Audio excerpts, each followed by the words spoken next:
Chapter 604. Xiao Lui naturally sat by her side and chatted with her. Recently, there have been a lot of events in Beijing. All kinds of banquets and financial symposiums have gathered here. Many people are not qualified to come. Did Mo Jingshan bring you here? In fact, Jin Wan didn't really want to mention Mo Jingshan. She was wearing a long-sleeved shirt and trousers and had been sitting under the air conditioner for fear that her sweat would ruin the concealer. If that happened, the marks on her neck would be exposed. At that time, even if she wanted to say that she had nothing to do with Mo Jingshan, she might not be able to explain herself. But it was Mo Jingshan's idea that she came to Beijing. She nodded. Seeing Jin Wan nod, Xiao Lui raised his eyebrows and smiled, and Rong Cheng's face darkened. After all, MN Group has moved back to China. It's not bad to come to Beijing occasionally. If Mo Jingshan and I don't have time, you can ask CEO Rong for help. At this time, Xiao Lui turned his eyes to Rong Cheng and said with a meaningful smile, President Rong is one of the most influential young men in the capital. Not to mention the Rong family in the capital, the Rong's group alone can compete with the major domestic companies. With his strength, it's easy for him to help you contact some partners in the capital or help you gain a foothold in the capital circle. Rong Cheng glanced at Xiao Lui and heard Xiao Lui continue, President Rong, we've been friends for many years. If my sister comes to the capital again, I'll have to rely on you. Rong Cheng raised his eyebrows. Sister? Why haven't I heard that you have a sister? What? Is CEO Ji your sworn sister? Jin Wan also got goosebumps when she heard the word sister. Xiao Lui smiled naturally. Xiao Lui's smile couldn't be more natural. Sort of. Everyone in the circle knows that CEO Rong dotes on his sister. Your second miss has been taken care of by you since she was a child. It's rare for a loner like me to have a sister I want to take care of. Jin Wan is stubborn, but in fact, she has a good character. My father likes her very much and always wants to invite her home for dinner. She doesn't want to cause misunderstandings, so she rarely talks about these things. Hearing Xiao Lui said his father also liked Jin Wan, Rong Cheng took a few more glances at Jin Wan. Jin Wan hadn't contacted Mr. Xiao Zhenjuan since she met him last time. She didn't ask much, and he didn't say much, but in fact, many things were self-evident. Sister? Hee, who's his sister? Rong Cheng sneered and said, I didn't expect CEO Ji to have such a close relationship with the Xiao family. In this case, we don't need to be so distant anymore. In the future, Miss Ji, you can indeed come to Jing City more often. You are at a marriageable age, so you should let go of your old feelings. I will find more suitable men for you, so you won't feel wronged. Jin Wan put down the little fork in her hand, smiled, and said in a lazy voice, CEO Rong, you've been concerned about my feelings and marriage again and again. How can I be distant? You're the boss of a listed company. Don't you think you're too idle to care about other people's affairs? Jin Wan's words were not polite at all. Xiao Lui turned his head, looked at Jin Wan's delicate and fair face, turned his eyes with a smile, and said lightly, yes, CEO Rong really cares about your affairs. Is it possible that CEO Rong is going to start a marriage agency business? I advise you to stop. After all, it's an unpopular business. In this industry, people often shoot themselves in the foot. It's a thankless and unprofitable business. Don't do it. Rong Cheng raised his eyebrows slightly, and the smile on his lips deepened and became colder. He thought Xiao Lui just couldn't bear to see Jin Wan being wronged here, so he came to join in the fun. He didn't expect that the Xiao family's elder Xiao, who had never participated in any disputes in the circle, would be so straightforward. Jin Wan seemed to have a strong presence in the Xiao family, and Jin Wan's family background was unknown. If he put all these together, interesting. Rong Cheng's lips were full of smiles. Of course I can't do that. After all, no one knows whether the girl introduced to him is first-hand or second-hand. What if she's a divorced woman and she's married like a virgin? It's not easy to deal with her if she comes back to settle the score with me. He picked up the tissue under the plate on the table and wiped his hands. What's going on the second floor? Aren't there 2 tables playing cards? CEO Xiao, did you lose too much, so you came out to take a walk? But you've been out for too long. Won't your superiors be impatient? Xiao Lui raised his dark eyes slightly, looked at Rong Cheng who was about to eat, and gave a cold smile. He played with the coffee cup on the table with his well-defined fingers and gently tapped it. When he turned to look at Jin Wan again, his eyes reflected Jin Wan's equally calm and cold figure. Jin Wan was born with a face that could enchant all living things. However, over the years, her brows had long been accustomed to revealing a reserved and restrained expression. She was so cold that it seemed as though she would not be affected by anyone's attacks. She was so noble and cold that it seemed as though she was unapproachable. Even if the other party was Rong Cheng. She continued to eat the cake that Xiao Lui gave her and didn't touch the various Western dishes that gradually filled the table. Seeing Jin Wan's expression didn't change at all, but he was a bit displeased by Xiao Lui's words and said those indecent words. Rong Cheng's eyes gradually became calm and indifferent. I don't think CEOG has an appetite. Since you're here, why don't we go to the second floor to play cards? In recent years, CEOG's business has been going smoothly. I reckon that his luck should be very smooth. If he goes to the poker table, he will probably be able to win millions of dollars in a few minutes. With that, Rong Cheng got up and asked the waiter to go upstairs to inform those people that a friend downstairs wanted to join them. Jin Wan drank the juice and ate the cake. Her gaze followed Rong Cheng's back. Seeing that he had gone upstairs first, she pursed her red lips into a cold smile and said unhurriedly, CEO Xiao, can I refuse this game of cards? Xiao Lui glanced at her. You're really good at making trouble. How could you provoke someone like Rong Cheng? Chapter 605.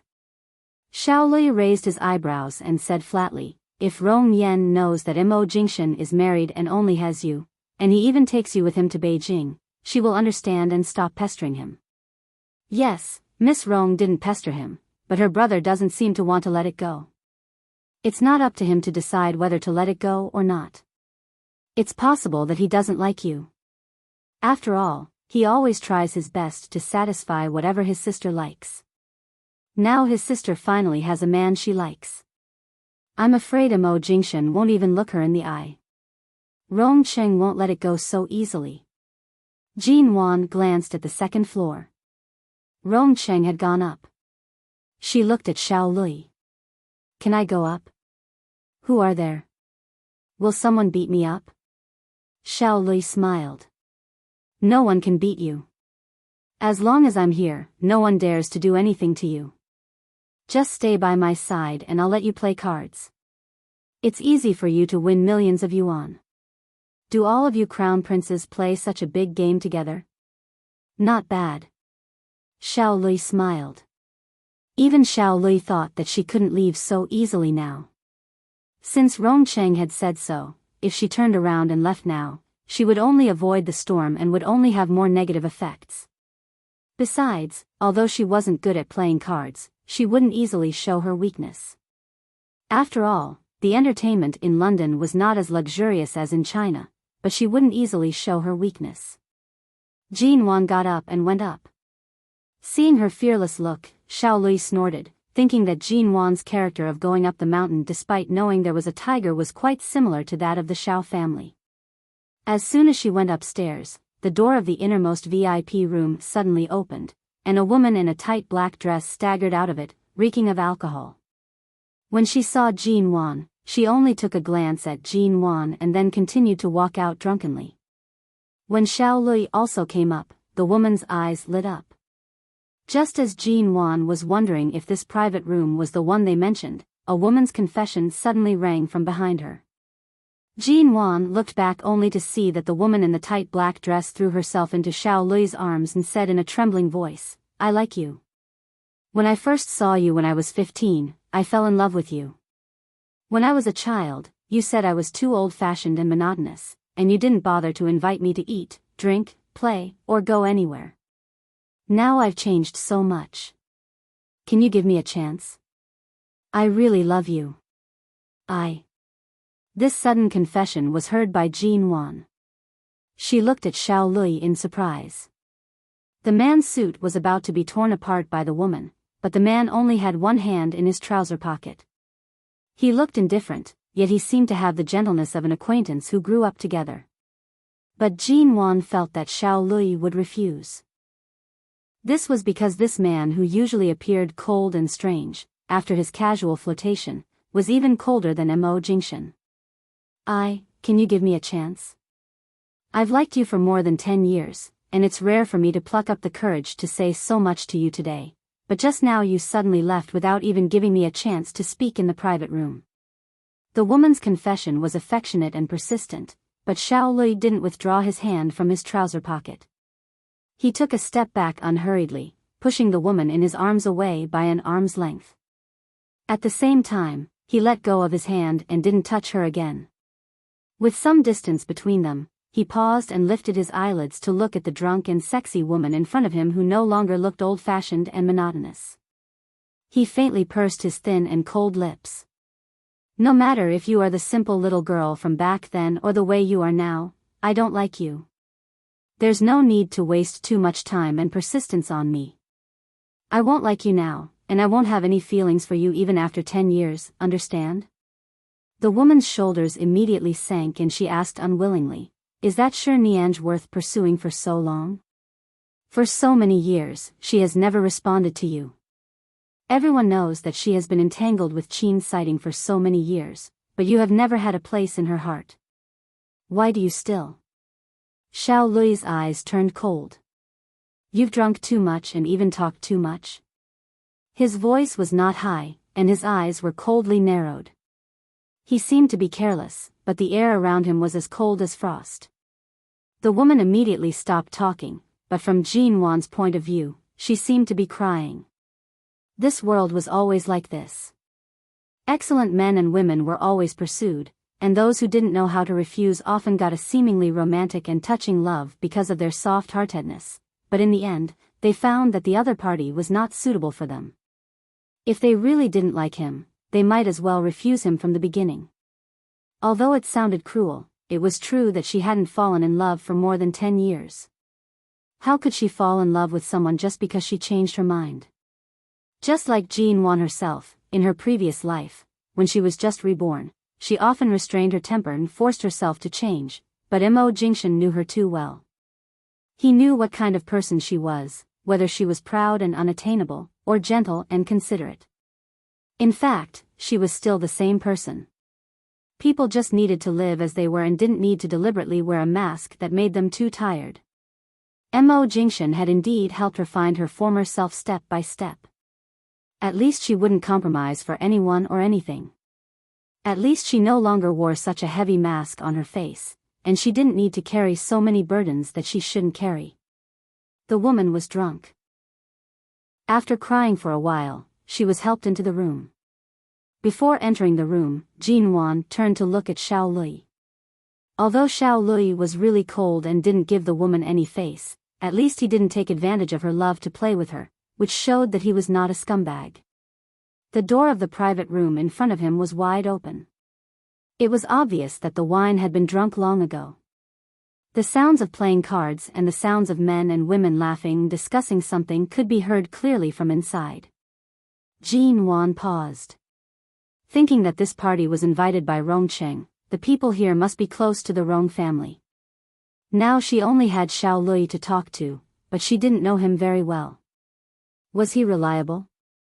As if seeing the hesitation in Jin Wan's eyes, Xiao Lui came over and glanced at her indifferently.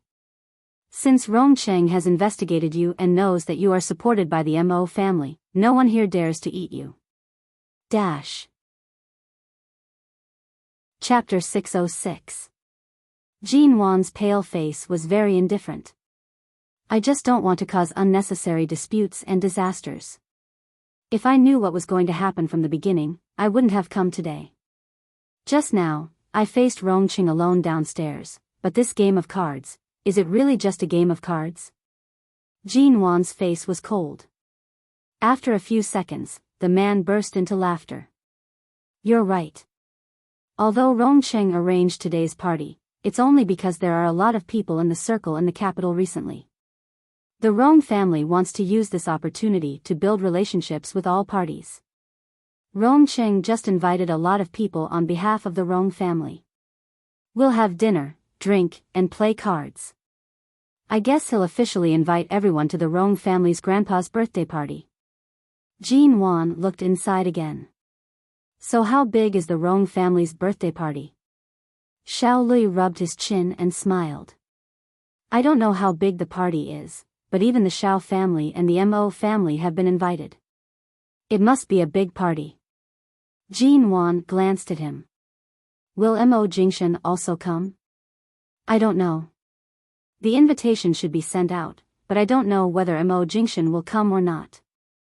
But since Rongqing dared to invite you, I guess he must have guessed that Mo Jingshan won't come. Jean Wan pursed her lips.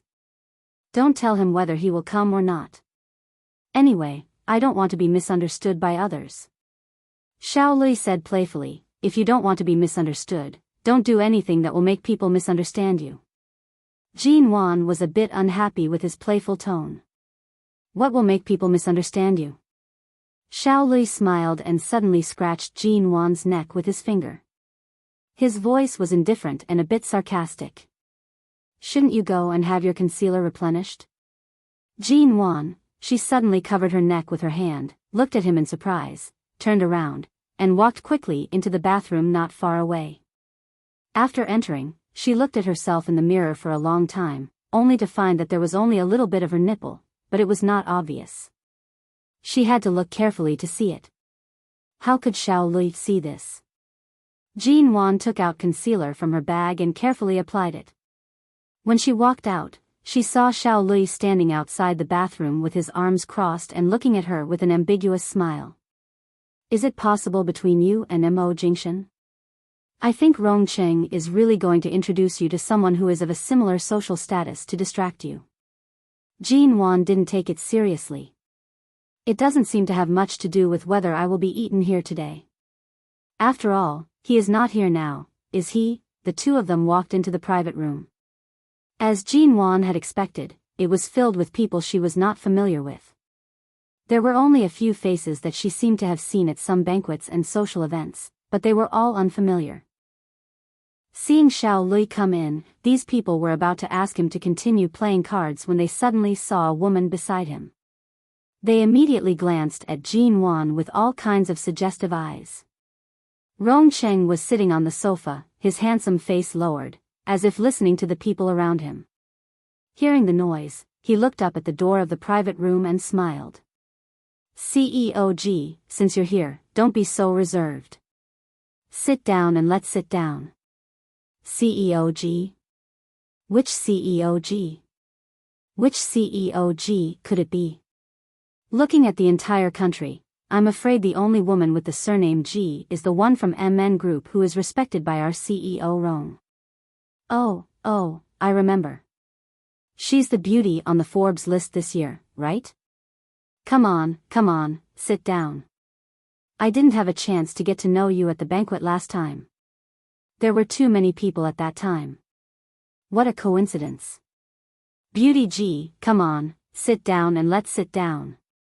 The people in the private room didn't see Rongcheng's hostility towards Jean Wan, and Rongcheng didn't say anything because Xiao Lui was here, but several people could see that he was not very happy with Jean Wan, so when they looked at Jean Wan again, their eyes were full of all kinds of strange looks. It was rare to see someone who could make CEO Rong unhappy, especially a woman. However, Jean Wan didn't even look at Rongcheng after entering the room but just nodded and smiled at the people around her. Someone was about to come over and shake hands with her, when Xiao Lui suddenly put his arm around her shoulder and pressed her down on a chair not far away. Oh, CEO Xiao, what are you? Take back your dog paw. Do you think you can hold Miss G's hand so easily? Xiao Lui scolded half-jokingly and helped Jean Wan block those young men who were too close to her. What? Is CEO G so charming? Has CEO Xiao ushered in the second spring of his life? Instead of fighting to the death with Shinianj, you're now fighting CEO G. Two people teased him as they handed him cigarettes. Jin Wan calmly glanced at the people here. It seemed that Xiao Lui was young and frivolous when he first pursued Shinianj. It seemed that everyone who was familiar with him knew about his dirty deeds. However, this man just narrowed his eyes and held the cigarette that had just been lit. He sat beside Jin Wan and calmly puffed out a cloud of smoke, saying nothing about Shinianj. Because of Xiao Lui's presence, the people who were curious about Jin Wan didn't dare to approach, but two men and a woman by Rong Cheng's side came up, knocked on the table in front of Jin Wan, and looked down at her. CEO G, since you're here, don't be so reserved. Would you like to play cards with us? There happens to be an empty table next to it. Jin Wan turned to see that the table was actually a mahjong table and smiled. Sorry, I'm not very good at mahjong. Alas, why are you so modest? How many people in this business circle don't know how to play mahjong? This is a national treasure. The woman winked at her, but there was a hint of contempt in her eyes. Jin Wan said frankly, I'm telling the truth. I didn't know how to play mahjong when I was in China. Later, when I was abroad, the entertainment of foreign friends didn't include mahjong, so I became even more unfamiliar with it. If you really want to play, of course, I can accompany you, but I'm too bad at mahjong. If I play too slowly, please don't mind. No, let's play together. The woman reached out and took Jin Wan's arm as if they had known each other for a long time. Jin Wan didn't need her to pull her. She got up, took her hand out of the woman's hand, and walked straight to the table.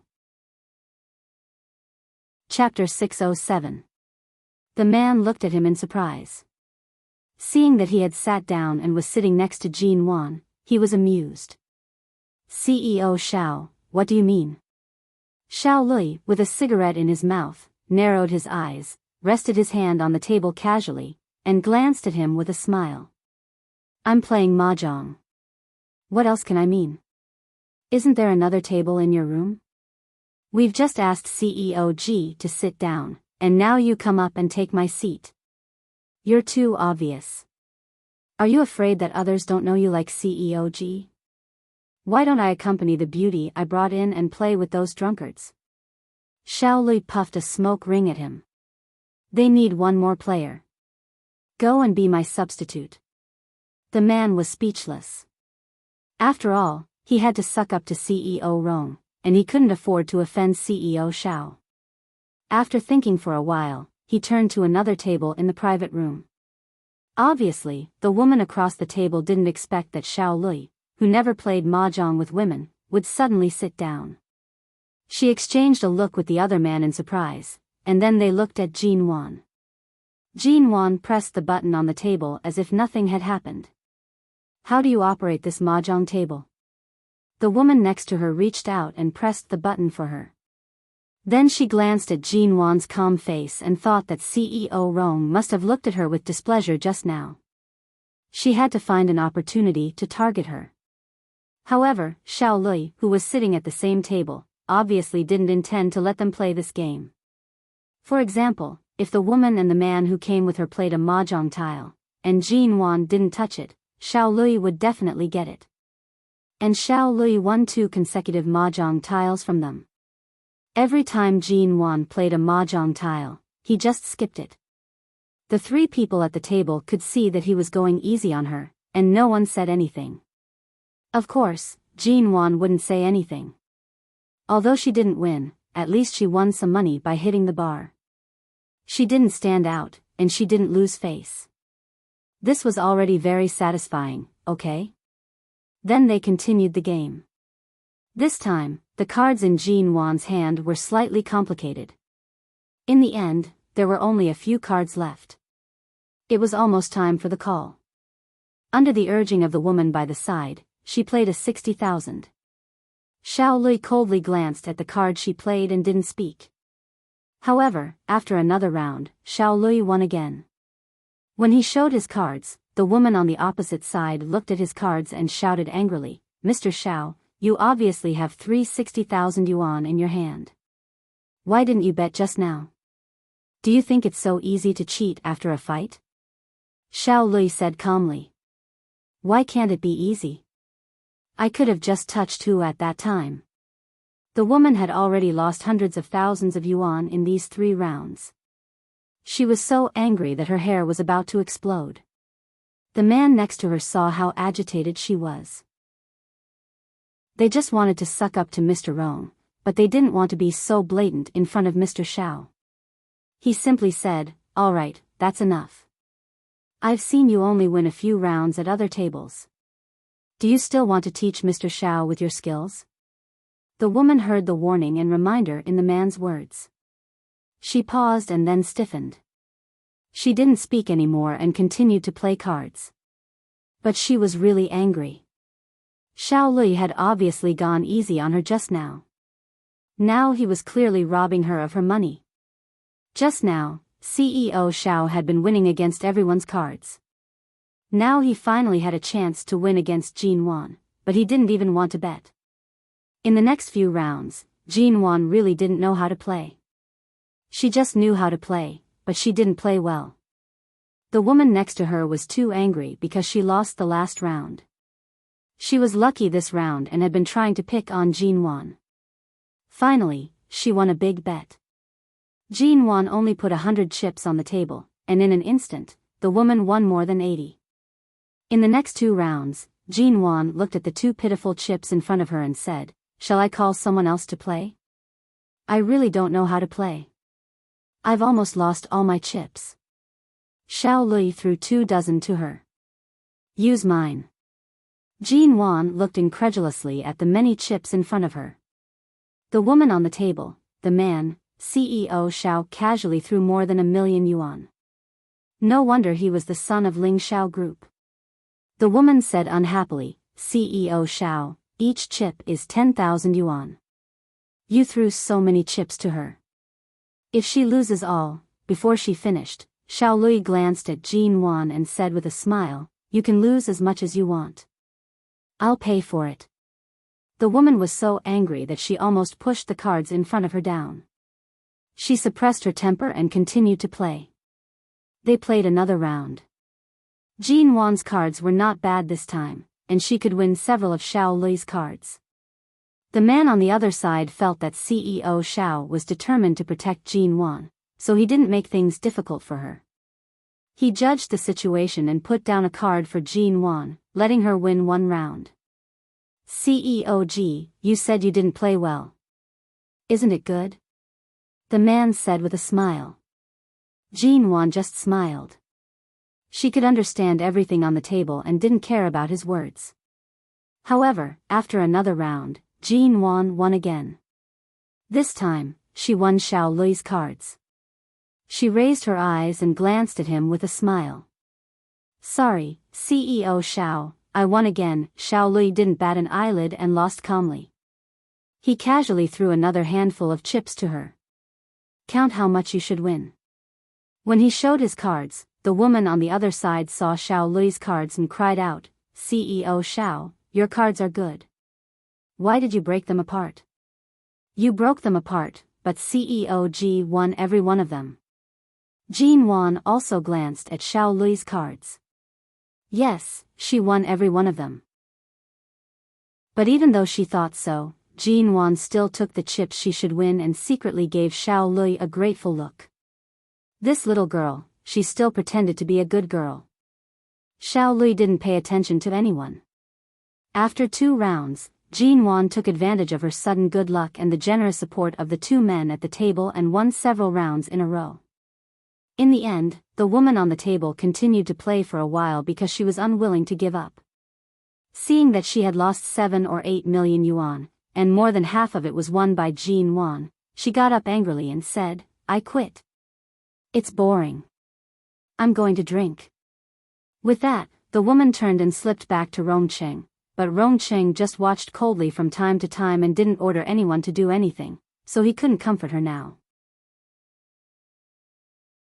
Chapter 608. After the mahjong game was over, the man got up and went to Rongcheng's side. Jean Wan counted her chips attentively, and Xiao Lui sat on the side and laughed at her naivety. So just a few million yuan can make you so happy? I'm not that happy, but I'm really happy. Jean Wan put away the chips with a smile. After all, I won the money by playing a few rounds of mahjong. It's much easier than the money I earn by flying around and signing contracts. It's free money. Why can't I be happy? Xiao Lui sneered and was about to get up, when 24 chips were suddenly thrown to him. He paused and took a look at her. I'll pay you back with a lot of interest. With that, Jean Wan got up and left the table. Xiao Lui, this private room was very large and was divided into several compartments, luxurious and well-equipped. Jean Wan went to the other side after playing mahjong. Xiao Lui said a few words to the passers-by and winked at her, telling her to stay in a place with fewer people, in case those people around Rongcheng tried to make trouble for her again. Jean Wan turned around and was about to find a place to sit down and send a text message to ask if Xiao Ba had booked a ticket from Jing City to Hai City for her online. She didn't have to stay in Jing City for long and could leave at any time. However, as soon as she turned around, she was caught off guard by a pair of eyes. She paused and her heart skipped a beat. His eyes were calm and dark. It seemed that he had been looking at her for a long time since he entered the room. He was calm and indifferent. Mo Jingshan's long legs moved, approaching her. Jean Wan stood still and didn't move or look away, but the other people in the room all looked at them. When Mo Jingshan came in, they didn't expect that CEO Mo would come. When they finally realized what was going on, they saw that Mo Jingshan was already walking towards Jean Wan. When he was about 2 meters away from them, a figure suddenly rushed over, grabbed the man's arm, and said excitedly, CEO Mo, you're really here? Come on, go inside and sit down. It was the woman who had been trying to make things difficult for Jean Wan at the mahjong table. Mo Jingshan stopped, lowered his head, and his handsome face was indifferent. Take your hand away. Hearing his cold words and seeing the man's unapproachable look, the woman was startled and hurriedly withdrew her hand. She didn't dare to touch him again, not even a corner of his clothes. However, after a moment of hesitation, she still said, CEO Mo, we didn't expect you to come. Since it's CEO Rong's arrangement today, do you want to talk to CEO Rong alone? No, I don't have anything to do with CEO Rong's invitation. Mo Jingshan's eyes didn't linger on the woman. When he saw the chips in Jean Wan's hand, he frowned. Did you play cards with them just now? Ji didn't say anything. Xiao. Xiao came over with a smile. Xiao Mo, why? I played a few rounds of mahjong with Miss Ji. Are you worried? Originally, Mo Jingshan's eyes were a bit heavy. However, when he heard that Xiao Lui had been by Jean Wan's side, even playing cards with her, he glanced at Xiao Lui, and the heaviness in his eyes gradually dissipated. The Xiao family's presence saved him a lot of trouble. Xiao Lui walked over, leaned to Mo Jingshan's side, and whispered something in his ear. Of course, no one could hear what he said, not even Jean Wan. She could only see Xiao Lui's enigmatic smile when he spoke and Mo Jingshan's calm and expressionless face. The people in the room stared at Mo Jingshan. They just couldn't figure out why this almighty man, who had always been difficult to invite, came here.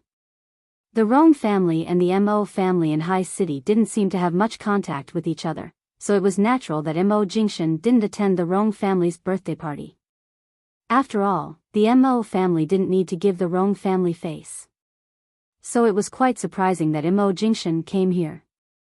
What was even more surprising was that Mo Jingshan said that he came here had nothing to do with CEO Rong's invitation, but CEO Rong did send him an invitation. Wasn't this a slap in CEO Rong's face in public? However, Mo Jingshan didn't look at anyone since he came in. His eyes were fixed on Jean Wan. After saying a few words with CEO Xiao, everyone was still waiting for Mo Jingshan's next move. Mo Jingshan didn't even say goodbye to CEO Rong but took Jean Wan's hand and left. He took her hand. Mo Jingshan took Jin Wan's hand and left in public. Except for Xiao Lui and Rong Cheng, everyone else in the room was shocked. What happened?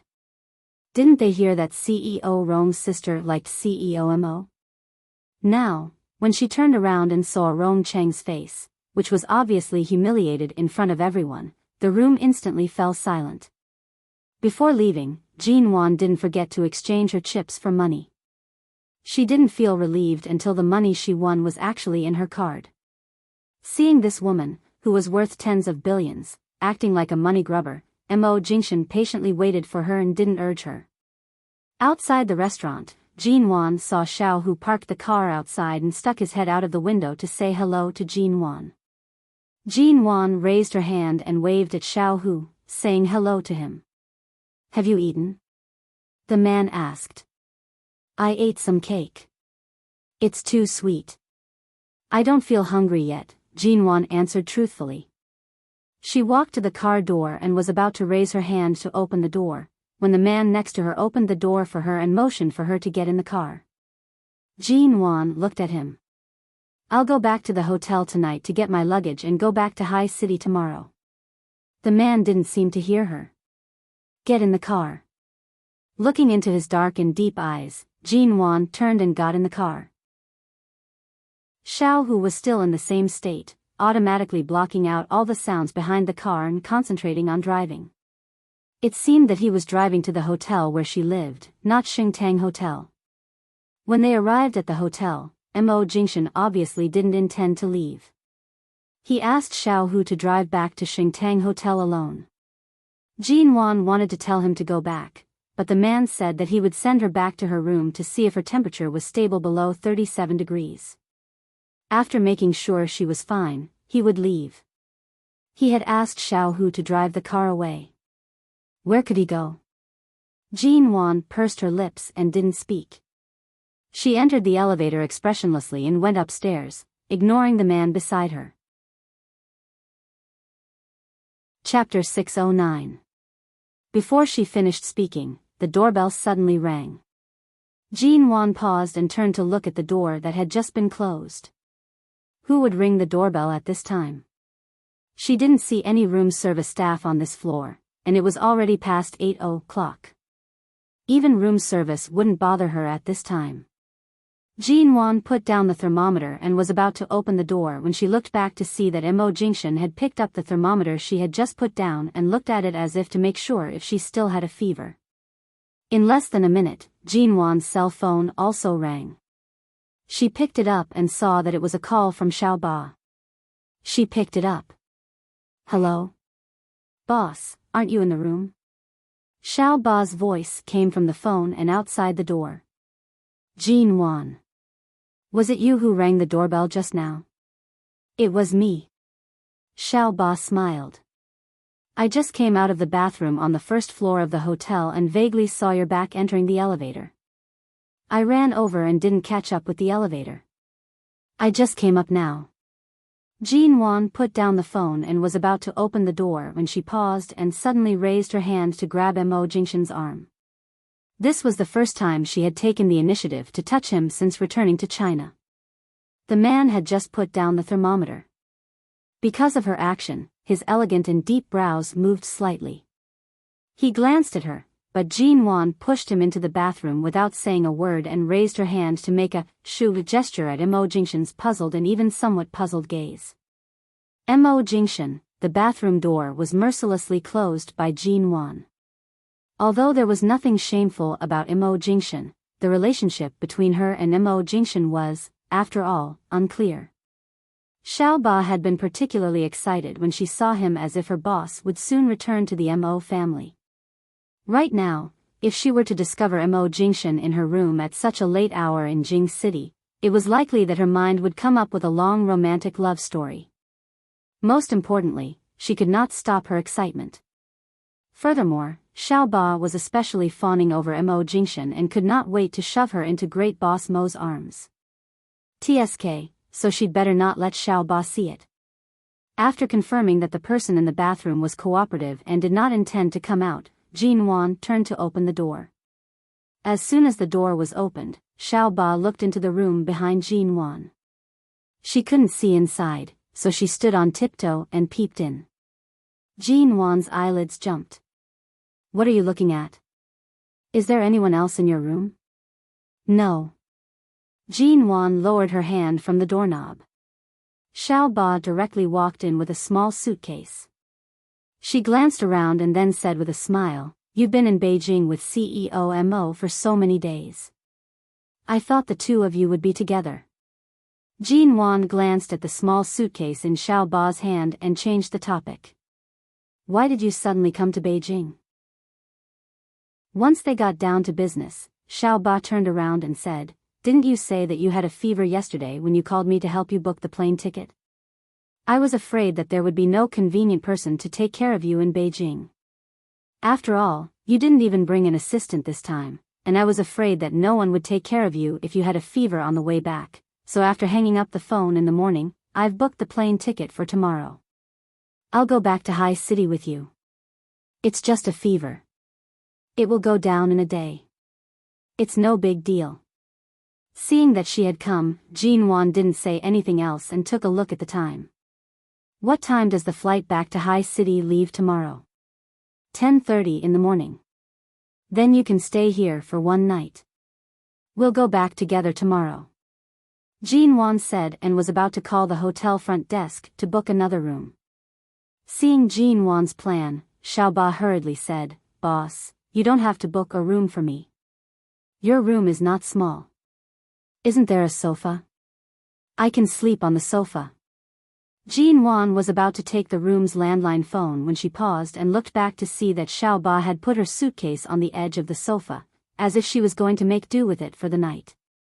Xiao Ba had lived in the same apartment with Jin Wan in England and even slept on Jin Wan's bed.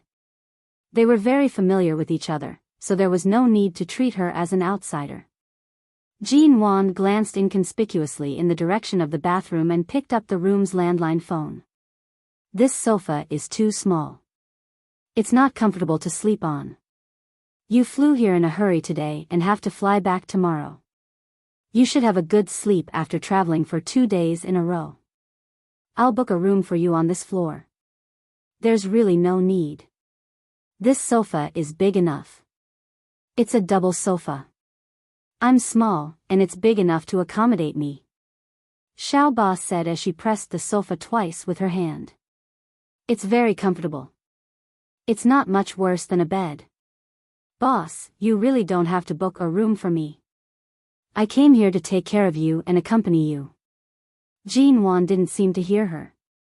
She had already made the call and booked a room closer to hers from the hotel front desk. She told Xiao Ba that she would go downstairs with her ID card to check in a while, and then hung up the phone.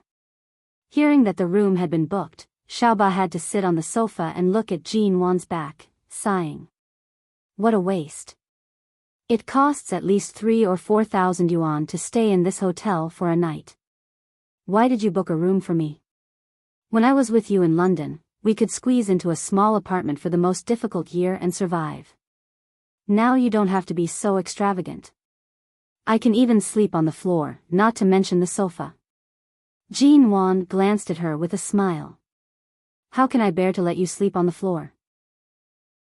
In the bathroom, Mo Jingshan, who had slept on the floor more than once not long ago, there's a hard way to live in difficult times, and there's a good way to live in good times. It's not like you can't afford to live in this kind of hotel with your monthly salary. Why are you talking to me about being thrifty? Jin Wan chuckled. Xiao Ba rested her chin on the sofa with one hand and looked at her with a smile. I see that you're too good to me, so I wanted to say that you don't have to be so good to me. I heard that you had a fever and specially came to take care of you, but you refused to let me stay with you. Tell me, is it because you're used to living alone in the past 2 years? You've started to dislike me the moment I came. Don't talk nonsense. It's getting late. The room is diagonally opposite. Someone will send the room card up in a moment. Go check in, take a shower, and go to bed early. You have to get up early tomorrow to go to the airport. Xiao Ba clicked his tongue. Boss, you're asking me to leave too hastily. I can't sleep now anyway. I'll just sleep if I go back to my room. I might as well chat with you here for a while. Jean Wan, this damn girl. Chapter 610. Seeing Jean Wan like this, it seemed that she was really tired.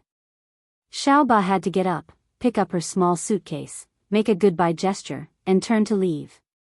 However, as soon as she passed the bathroom door, she suddenly heard a cell phone ringing inside. Little Eight stopped in his tracks and glanced at the bathroom door in surprise. Why is there? Jean Wan quickly walked over and stood between Xiaoba and the door before she reached out to push it open.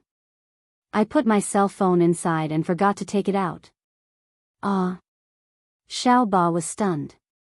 Boss, your cell phone ringtone is different from this. I was bored a few days ago, so I changed my cell phone ringtone. Is that okay? Is that so? Xiaoba felt that something was wrong, but from her angle, she couldn't see what was going on in the bathroom. Besides, this was Jean Wan's room, so she didn't have to care too much, but she felt that boss's expression was indescribably strange. Xiaoba blinked, looked at the bathroom door behind Jean Wan, and said, "Then I'm really going back to my room." "Hurry up." Jean Wan reached out to push her to the door. The door opened, and Xiaoba walked out with her suitcase. She turned back to say goodnight to Jean Wan. Jean Wan nodded, waved her hand, and closed the door. She finally left, and Jean Wan breathed a sigh of relief at the door. Just now, for some reason, she had a strange feeling that she would be caught cheating at any time. Jean Wan turned to open the door, but the doorbell suddenly rang again. She paused and turned to open the door. Xiaoba was still standing outside, but she was holding a stack of documents in her hand. "I forgot just now. You haven't been in High City these days, so I've brought the backlog of documents that you have to sign in person. Do you want to sign them tonight or on the plane tomorrow?" Jean Wan glanced at the titles of the documents. They were all very urgent projects. If she didn't sign them, the implementation of the projects would be delayed. She raised her hand to take them. "I'll read them now. There are a few documents that I have to explain to you in detail. After that, I'll go back to my room." All right. Business was important. She would let her stay in the bathroom. 20 minutes later, Xiaoba gave Jean Wan a brief account of the documents and things that needed to be explained. Seeing that Jean Wan had understood almost everything, Xiaoba left. The room was completely quiet. Jean Wan took 2 deep breaths, sat on the sofa, looked at the documents in her hand, and glanced at the door from time to time. After confirming that the person had really left, she put down the documents, stood up, and rushed into the bathroom. She opened the bathroom door and looked in. She thought that Imo Jingshan, who had never suffered such grievances before, would find a place to sit by the bathtub or stand inside to look at her expressionlessly. However, when she opened the door, she also turned on the light outside the bathroom. She raised her eyes and met the man's gaze in the full-length mirror. The man's back was tall and straight, and he did not look like he had suffered any grievances after being locked inside. His phone was muted and placed aside. His eyes weren't as cold and indifferent as they usually were in front of others, nor were they as warm and gentle as they usually were in front of her. There was only a hint of indifference, laziness, and sexiness. The collar of his shirt was open. He was wearing a neat shirt and trousers, but now he looked very casual. Because he was shaving. "You." Before Jean Wan could speak, she saw the man, with the help of the light in the bathroom, slowly clean the unfinished beard foam on both sides of his cheeks. This man was really calm at all times. From the outside, it seemed that there was no light in the bathroom, but it was not that there was no light in the bathroom. After all, the translucent frosted glass could still shine some light in the room. So he found something to do here and simply picked up the free razor and beard foam in the hotel bathroom to kill time. This kind of silent razor couldn't be heard outside. Jean Wan looked at the man standing in front of the mirror and suddenly withdrew her gaze. "When are you leaving?" I'll go back to High City with Xiao Ba tomorrow. That girl is used to sticking to me and may run into my room to chat at any time at night. It's really inconvenient for you to stay here. He took a look at her, unhurriedly applied the beard foam on his cheeks and chin, and casually said before picking up the razor, "How shameful am I?" Jean Wan, she pursed her lips. "I just don't want to cause unnecessary misunderstanding. Xiao Ba is naive and simple. She always thinks that there is no ill will between us and that we may remarry at any time. I don't want to be nosy and I don't want to explain too much, so you'd better leave as soon as possible." The man wasn't surprised. "I know what you're angry about, and I know what you're concerned about. It's just that everything I'm doing is out of good intentions, so you can't bring yourself to do it. You're stuck in the middle, not knowing when to advance or retreat." Jean Wan didn't speak but glanced at him. "Mo Jingshan, are we divorced or not?" The man glanced at her in the mirror and smiled. "Where did you find out about it? Why do you suddenly ask this question?" Jean Wan stood at the door of the bathroom and said with a straight face, "I just thought that with your ability, a signed divorce agreement could definitely solve everything, but then I felt something was wrong." He glanced at her and shaved his face twice with the razor. He said lightly, "A woman's sixth sense is indeed accurate at times." Jean Wan, what did he mean? Did he mean? Jean Wan suddenly walked over and quickly to the man's side. "So, are we divorced or not? It was you who gave me the divorce agreement. After I signed it and sent it to you, you should sign it and go to settle the divorce. We don't have any unwelcome relationship or irrelevant ties at all, do we?" However, the man didn't speak. He unhurriedly took the razor and looked at the mirror methodically. Then he suddenly frowned and handed the razor to her. Jean Wan looked at him speechlessly. "What are you doing? The gift from the hotel is not easy to use. The direction of the blade is very poor. If I shave it myself, there will probably be a few more cuts. Help me." As the man spoke, he turned around. At the same time, taking care of her height, he bent down slightly and tilted his face in her direction. Chapter 611. But why did he ask her to do it for him? Jean Wan ignored him and didn't take it. She just looked at him coldly. "Mo Jingshan, didn't you hear what I asked you just now, or did you pretend not to hear it?" The man raised his eyebrows. "Help me clean these beard bubbles first. Don't you have your own hands? No matter how bad the razor in this high-class hotel is, it won't ruin your face. Do it yourself." Mo Jingshan sighed and snorted with a smile. "Didn't you say you had another parent? You ungrateful brat." Jean Wan immediately rolled her eyes. If Mo Jingshan hadn't successfully persuaded her with this reason, she would have never seen him again in this life, separated by mountains and seas of people. She suddenly raised her hand angrily, took the razor from the man's hand, and then raised it to shave for him. She frowned and said, "I don't know how to use this thing. Don't blame me if I ruin your face." "Well, I won't blame you." The man looked at her calmly and gently. Because Jean Wan had to raise her hand to shave for him, the two of them were very close. He looked at her carefully shaving his face, and his lips, which were covered by the white beard bubbles, gave a warm smile. Jean Wan didn't see the man's smile, but when she helped him shave, she could feel the subtle changes on his face. She could also see the patience and gentleness in his eyes when he looked at her, and even the obvious satisfaction of being helped by her.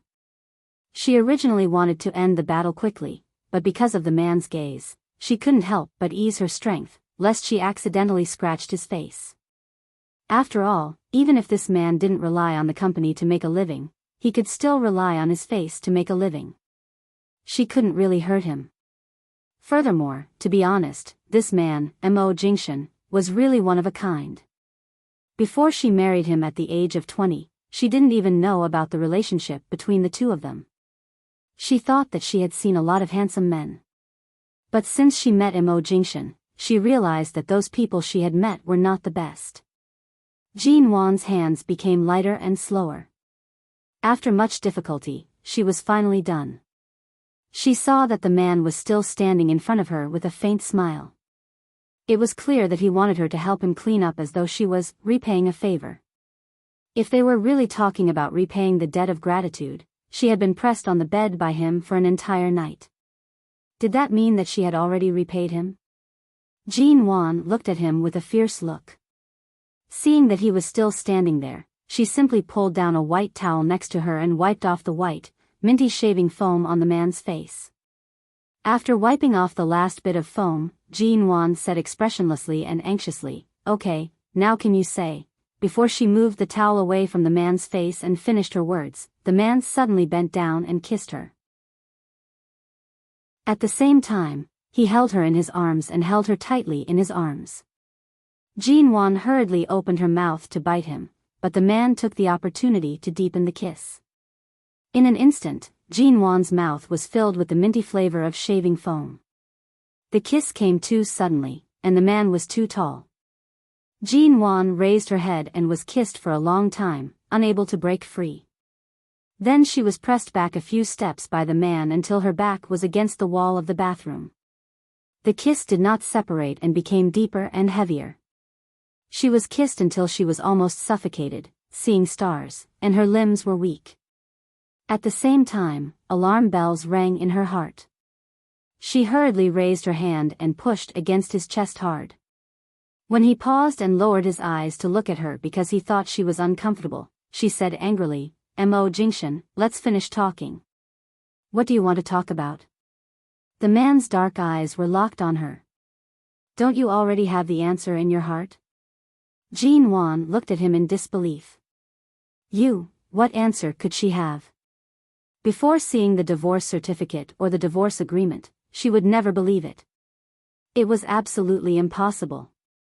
When the man bent down and was about to kiss her again, Jean Wan raised her foot and stepped hard on his shoe. Even though the man was wearing high-end handmade Italian leather shoes, she was wearing thin high-heeled shoes, which she hadn't changed after returning to the room. The man paused but didn't move. He only pressed his forehead against hers. When she stepped on him harder and harder until it hurt, he only smiled and said hoarsely, "I said I would give you time. These few days in Jing City, I really couldn't control myself. I'm very sorry about what happened 2 nights ago. From now on, as long as I don't get your permission, I definitely won't do anything, en?" Jean Wan glared at him. "Then what are you doing now? You are too seductive. I just want to kiss you." The man's eyes were sincere, and his voice was low and gentle. Obviously, he was coaxing her. There was a faint mint smell in the man's body, and now there was also a mint smell and the lingering smell of his beard. It smelled so good that Jean Wan's senses were stimulated. She leaned back against the wall. "You've kissed me. Let go of me." Seeing that she was about to explode again, Mo Jingshan raised his hand and stroked her head. He didn't kiss her again but whispered against her lips, "Must you leave tomorrow? I have nothing to do in Jing City. I've been away from High City for more than a week. I've finished my work. Of course I should go back. If I don't leave, do you want me to stay here and be a fat piece of meat in your mouth?" The man laughed at her metaphor. "I'll just take a look. I won't eat it." "I don't believe you." Jean Wan pushed him hard, and the man finally let go of her. He took a step back, but the collar of his shirt was open because he had just shaved his face. He lowered his eyes to look at her. No matter how she looked at it, it seemed like he was deliberately seducing her. "You heard it just now. My plane is tomorrow morning, and I have a lot of company documents brought by Xiao Ba to read tonight." When the man let go of her, Jean Wan turned to open the bathroom door and pointed to the stack of documents on the sofa outside. Mo Jingshan glanced at her as if saying, "I'm going to work and have no time to deal with you," and smiled. "All right, I'll go back and ask Xiao Hu to drive you to the airport tomorrow morning." "No, we can call a car. Xiao Ba and I can drive. It's better to rent a car than to bother your assistant." Jean Wan had been treating him as an outsider. Before returning to High City, she seemed to be thousands of feet away from him. Mo Jingshan didn't force her. He glanced at the thermometer she put on the table and turned to leave. As soon as he left the room, the door diagonally opposite suddenly opened. Chapter 6:12. Mo Jingshan walked past Xiao Ba. Xiao Ba stood stiffly in front of the door, not daring to move. She held a drink in her hand, afraid that she would accidentally spill it on Boss Missouri. She thought that Boss Missouri was going to ignore her and walk away, but the tall man suddenly stopped in front of her. Xiao Ba's heart jumped. She recalled what happened in Jin Wan's room earlier and immediately chuckled in embarrassment. CEO Mo Jingshan glanced at her. Autumn has arrived in Jing City. The autumn wind is cold at night. Don't let her be exposed to the wind. Check her temperature at night to prevent her from having a recurring fever. Okay, I understand. To ease the awkwardness in the room, Xiao Ba immediately nodded vigorously. CEO don't worry. I'll definitely take good care of our boss Nguyen. She thought that Mo Jingshan would leave after saying this, but the man only put one hand in his trouser pocket. After a moment of silence, he asked, how did she get through the most difficult time in the past 3 years in London? Did no one help her? Mo Jingshan indeed did not investigate Jin Wan's past 3 years. He arranged for someone he could trust to take her away and give her enough space to grow. Although he knew that growing up would inevitably be a lot of hardships and it would not be easy for her to achieve anything, he really did not investigate it. In fact, to him, it was just a matter of a few words. But he was afraid that he would not be able to bear to see her suffer and would rather not ask about anything. He knew that her life was not as glorious as it seemed on the surface, and she must have suffered a lot. In his understanding, these were all processes that could forge Jin Wan's strong shell even harder. This was a path that she had to go through. Xiao Ba faltered for a moment. There were some words that she did not know whether she should say or not. After thinking for a moment, she said, actually, it's not a big deal. The period before Boss went to England was the most difficult for her, wasn't it? She even got through the most painful period. What else can't she get through? Mo Jingshan glanced at Xiao Ba. Xiao Ba shifted her eyes away in fear. She did not have the courage to meet CEO Mo's gaze. After all, in her words just now, there was a hint of resentment towards him. However, she was an outsider and was in no position to say much. In fact, she was also wondering if she had said too much just now. After a long time, she whispered again, in the first year when Boss went to England, everything was fine because of Mr. Zand's help. But in the second year, when Mr. Zand suddenly stopped caring, she was met with jealousy and attacks from some companies. For more than half a year, Boss was so poor that she had to calculate how to spend even £50. All the liquid funds in the company were in a stagnant state. They couldn't be taken out, nor could they be used in any way. In short, it was quite difficult.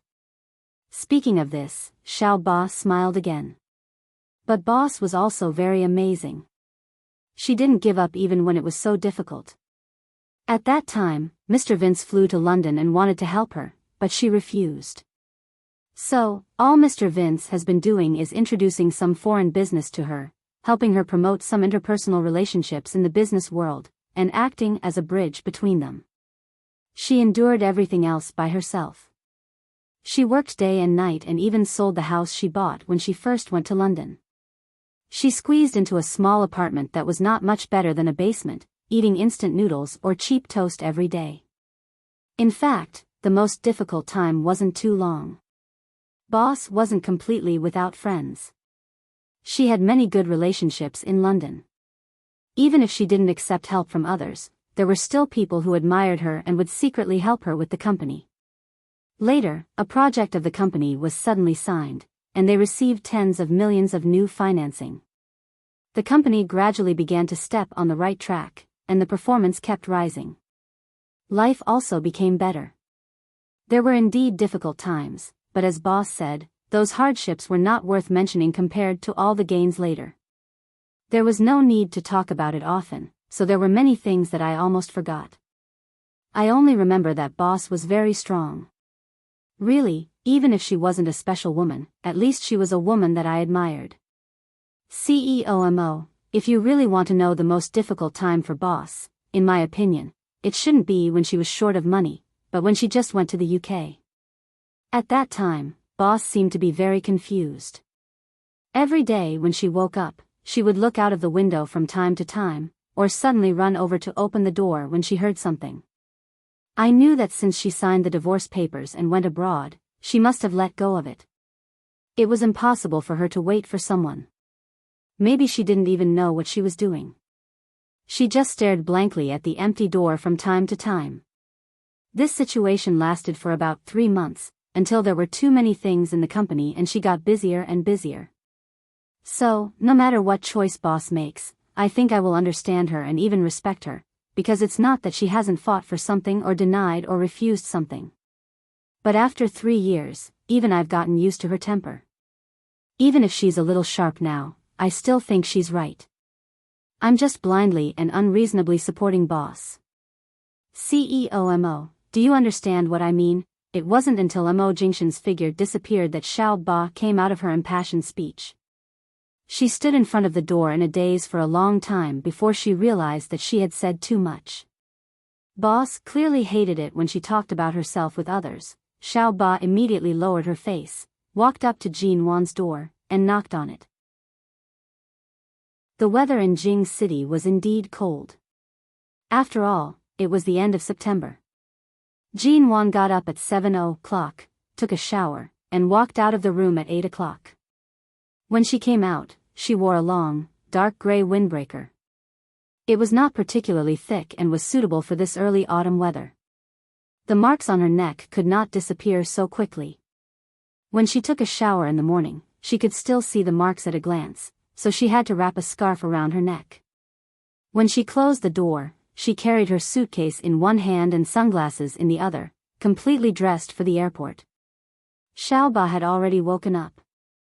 When she woke up, she suddenly received a call from the front desk and went downstairs to bring up 2 sets of breakfast. Chapter 613. Jin Wan paused and looked at the things in Xiao Ba's hands. Mo Jingshan asked someone to send them here? Yes, it's the assistant named Xiao Hu. He said that these are the breakfasts CEO Mo ordered and asked him to send them here. He also said that CEO Mo told you to have a good breakfast before you leave. Don't starve because you're in a hurry. Jin Wan glanced at the breakfast and said lightly, "Which one do you want to eat?" "I'm fine with anything. These are clearly your favorites. When you were in England, you craved these Chinese breakfasts several times, but you couldn't find the authentic ones. The Chinese food made by those foreigners was worse than the other. I didn't expect that CEO Mo even knew your favorite breakfast and bought them all," Xiao Ba said and looked at Jin Wan with bright eyes. "In fact, there's nothing urgent in High City. Would you like to stay in Beijing for a few more days before going back? President Mo really cares a lot about you. Haven't the plane tickets been booked? You can return them. There's no need to return. Let's go back. I happen to have something I need to check out." "All right." Xiao Ba handed the breakfast to her. "Let's have breakfast before leaving.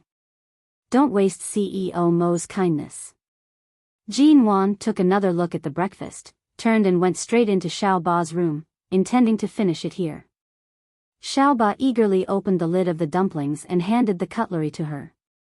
Then, while eating her toast and milk, she said vaguely, "Boss, when CEO Mo came out of your room last night, I saw him."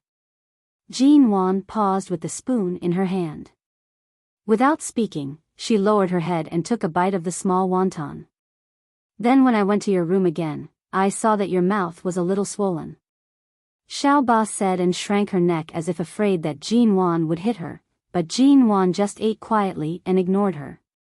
Xiao Ba glanced at her a few more times.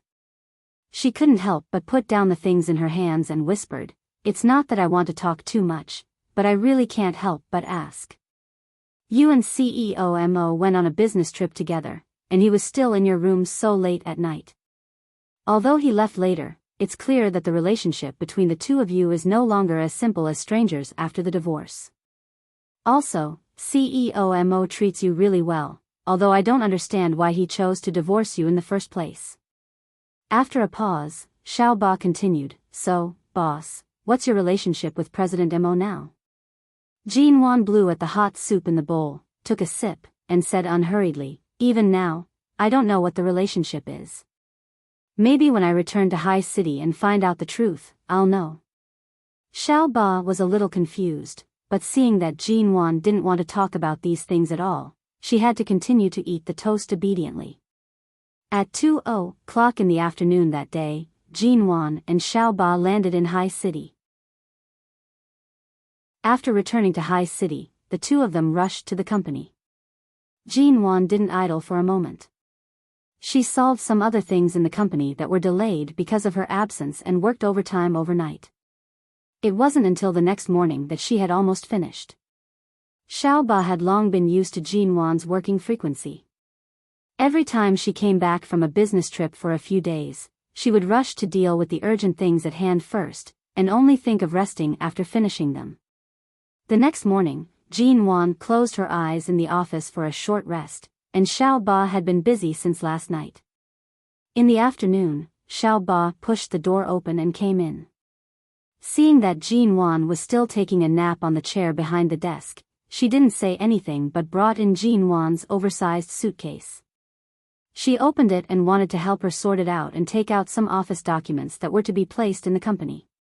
However, when she opened it and flipped through it, she saw a scroll on the side. She couldn't help but be surprised.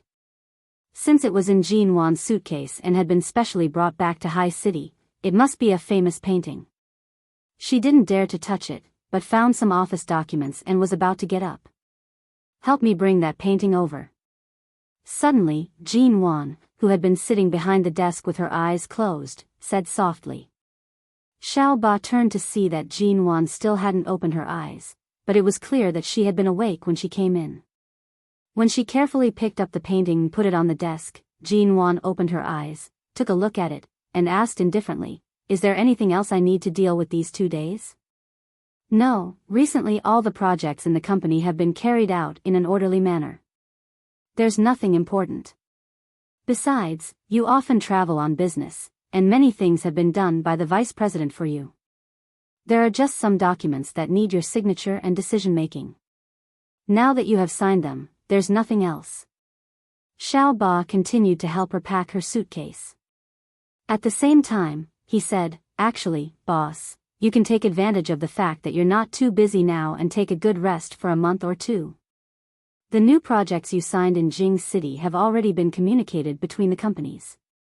The people below will be able to handle it. You don't have to do it yourself all the time. Jean Wan didn't speak. It was true that she hadn't taken a vacation for a long time. Jean Wan was still thinking about when to go back to the Ji family and hang the painting back in the study of the Ji family. Perhaps because of the father-daughter relationship between her and Ji Hongwen for many years, Ji Hongwen called her before it was time to get off work, saying that he knew she had come back from Jing City and asked her to go back to the Ji family for dinner in the evening. He specially asked Auntie Chin to cook a lot of her favorite dishes for her. There was no time like the present, so Jean Wan directly agreed. At about 5:00 in the evening, Jean Wan drove back to the Ji family. These years, she didn't have much contact with her family.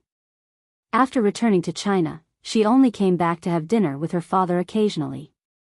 She didn't intend to ask about her life experience and didn't feel anything in her heart. When she entered the door with the painting, Ji Hongwen glanced at the painting in her hand. What is it? It's not a festival. Why did you bring back a painting when you came back to have dinner with me? Where did he get this painting from? Do you want me to appraise it for you? I saw a painting at an auction in Jing City. I thought you would like it, so I brought it back. Jean Wan said simply but didn't rush to open the painting. After dinner, I'll hang the painting in the study. You'll know it then.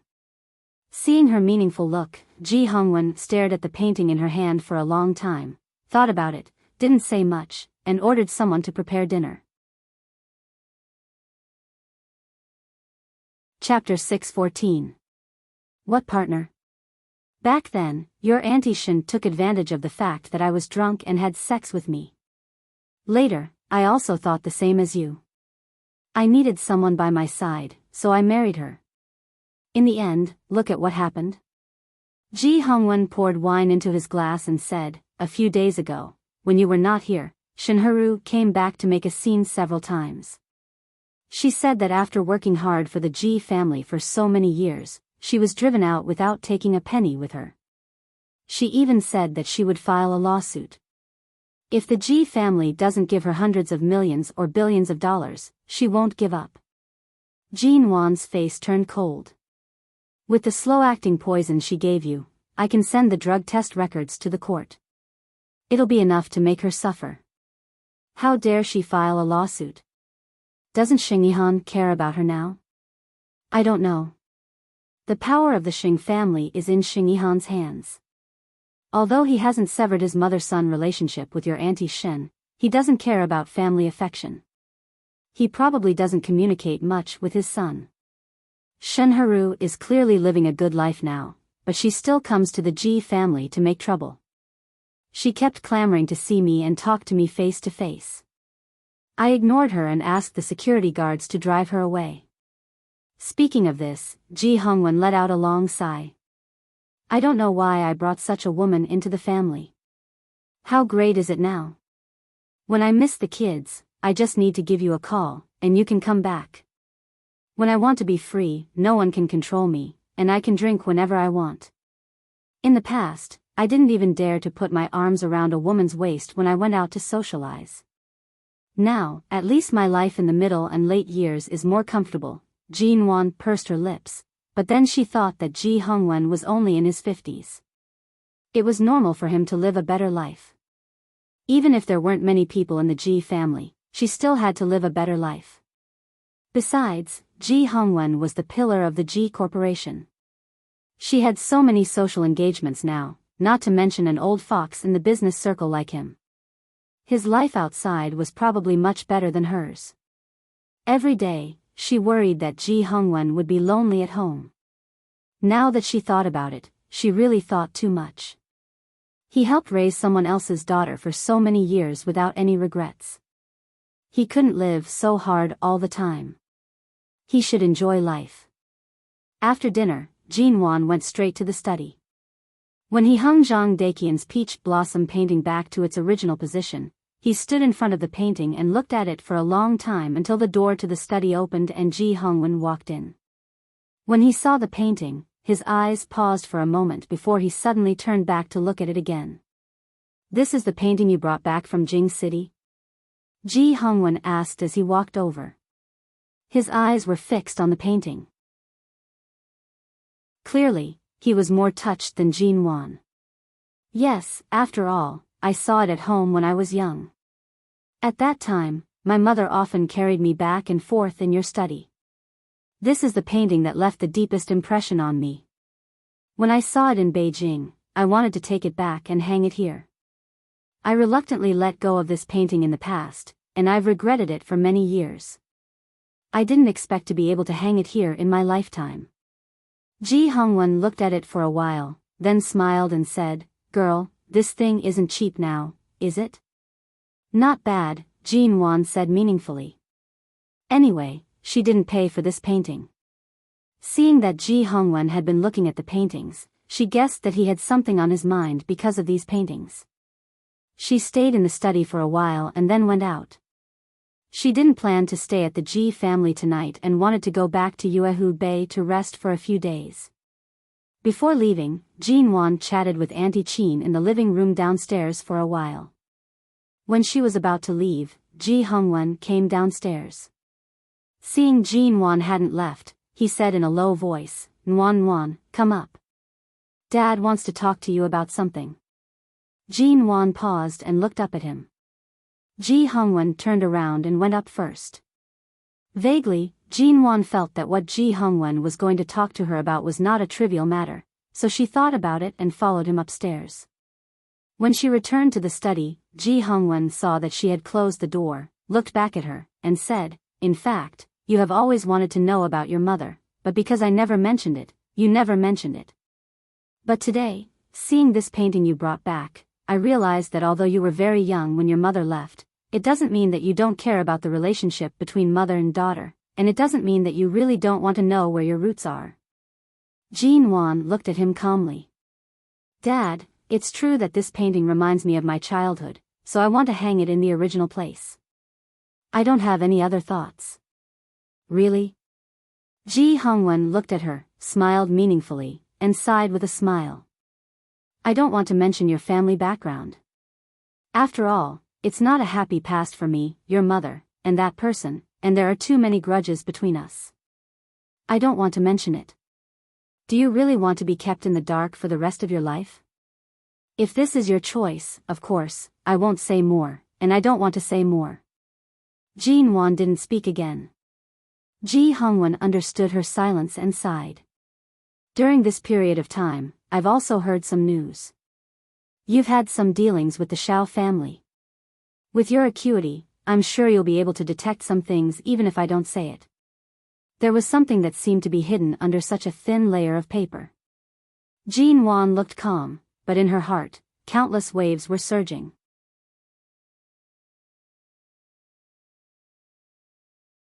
Chapter 615. Ji City. The next day, Jinwan arrived here. Because this was the city her grandmother lived in, Jinwan wasn't familiar with her grandmother. She only vaguely remembered that when she was young, her grandmother brought her other daughters and children to stay in High City for a few days during the spring festival. Back then, she was still young and didn't know what happened. She only remembered that they parted on bad terms, and her mother was in a particularly bad mood at that time. The reason why Ji Hongwen asked her to come to Ji City to visit her grandmother, whom she hadn't contacted for many years, was because her grandmother suddenly had a cerebral hemorrhage 2 months ago and almost died. Thankfully, she was sent to the hospital in time and met a professional doctor who saved her from the gates of hell. Now, she was recuperating at home, but she wasn't as healthy as before. Right now, she had to go out in a wheelchair every day or lay in bed. Ji Hongwen said that her grandmother was already in her 70s. Although a cerebral hemorrhage didn't take her life, she probably wouldn't live for long. 2 months ago, they had called the Ji family to say that they wanted to visit Jinwan and Ji Mengran. They had only seen them a few times in their lives and were afraid that they wouldn't even be able to see them for the last time. However, Ji Mengran completely ignored these so-called poor relatives. She couldn't even be bothered to return to the Ji family. Why would she come to a small place like Ji City to visit her dying grandmother? Ji City was indeed very small. There was no airport. She had to transfer from the airport to take a train to get here. As soon as she stepped out of the train station, she found that there were always gazes on her. At first, she thought that her 2 suitcases were too large and attracted the attention of passers-by. However, when she took a taxi, the driver explained to her, "Little beauty, you're dressed quite well. I can tell it's not cheap just by looking at it. Aren't you afraid of being robbed in such a remote place?" Jinwan was dressed in a low-key manner. She knew that Ji City was a small city, and it would take a long drive to get to her grandmother's house. It was a remote place, so she only wore casual clothes. She didn't even have any brands on her, nor did she bring any jewelry. The only things in these 2 suitcases were the small gifts she had bought at the airport before boarding the plane. She planned to give them when she met her grandmother and the rest of her family. Even such a simple gift could tell that it wasn't cheap. Was there something wrong with her clothes, or did she not look like someone who had lived in the city? After nearly 2 hours of rushing, Jinwan finally arrived at her so-called grandmother's home. Just as she was about to knock, the door in front of her opened. "Oh, there are beautiful clothes everywhere. Why do you have to wear this one? If you like it, ask Mom to buy you another one. Mine won't, huh? Who are you?" A girl dressed fashionably in this city looked at Jean Wan in surprise, who was carrying 2 large suitcases. She stared at Jean Wan's face in astonishment and looked back at her younger sister who came out behind her. The 2 girls stood in front of the door and stared at Jean Wan at the same time as if they had seen something rare. Damn, she looks just like the woman in the photo. I mean, she looks just like that dead aunt. Jean Wan, hearing this, she guessed that the 2 in front of her should be the 2 children of her grandmother's other daughter. In other words, they were her cousins. Before coming here, Jean Wan had inquired about her grandmother's situation. She had asked Ji Hongwen, Auntie Chin, and some of the old servants in the Ji family. She knew that her mother's family was poor when she was young. She was born in a small city like Ji City and had to rely on scholarships and recommendation to go to college in the United States. It was the various people and things she met after arriving in the United States that changed her life. Her mother married into a wealthy family like the Ji family, which was equivalent to flying up the branch. However, Jean Wan didn't know why she didn't contact her family. Jean Wan didn't know. She only learned from Auntie Chin that her mother's relationship with her family wasn't particularly good. Her mother's older sister was especially arrogant and domineering. She heard that when they visited the Ji family, they were directly chased out. After so many years, they didn't contact each other again. The 2 of you are always bickering and fighting over a new dress.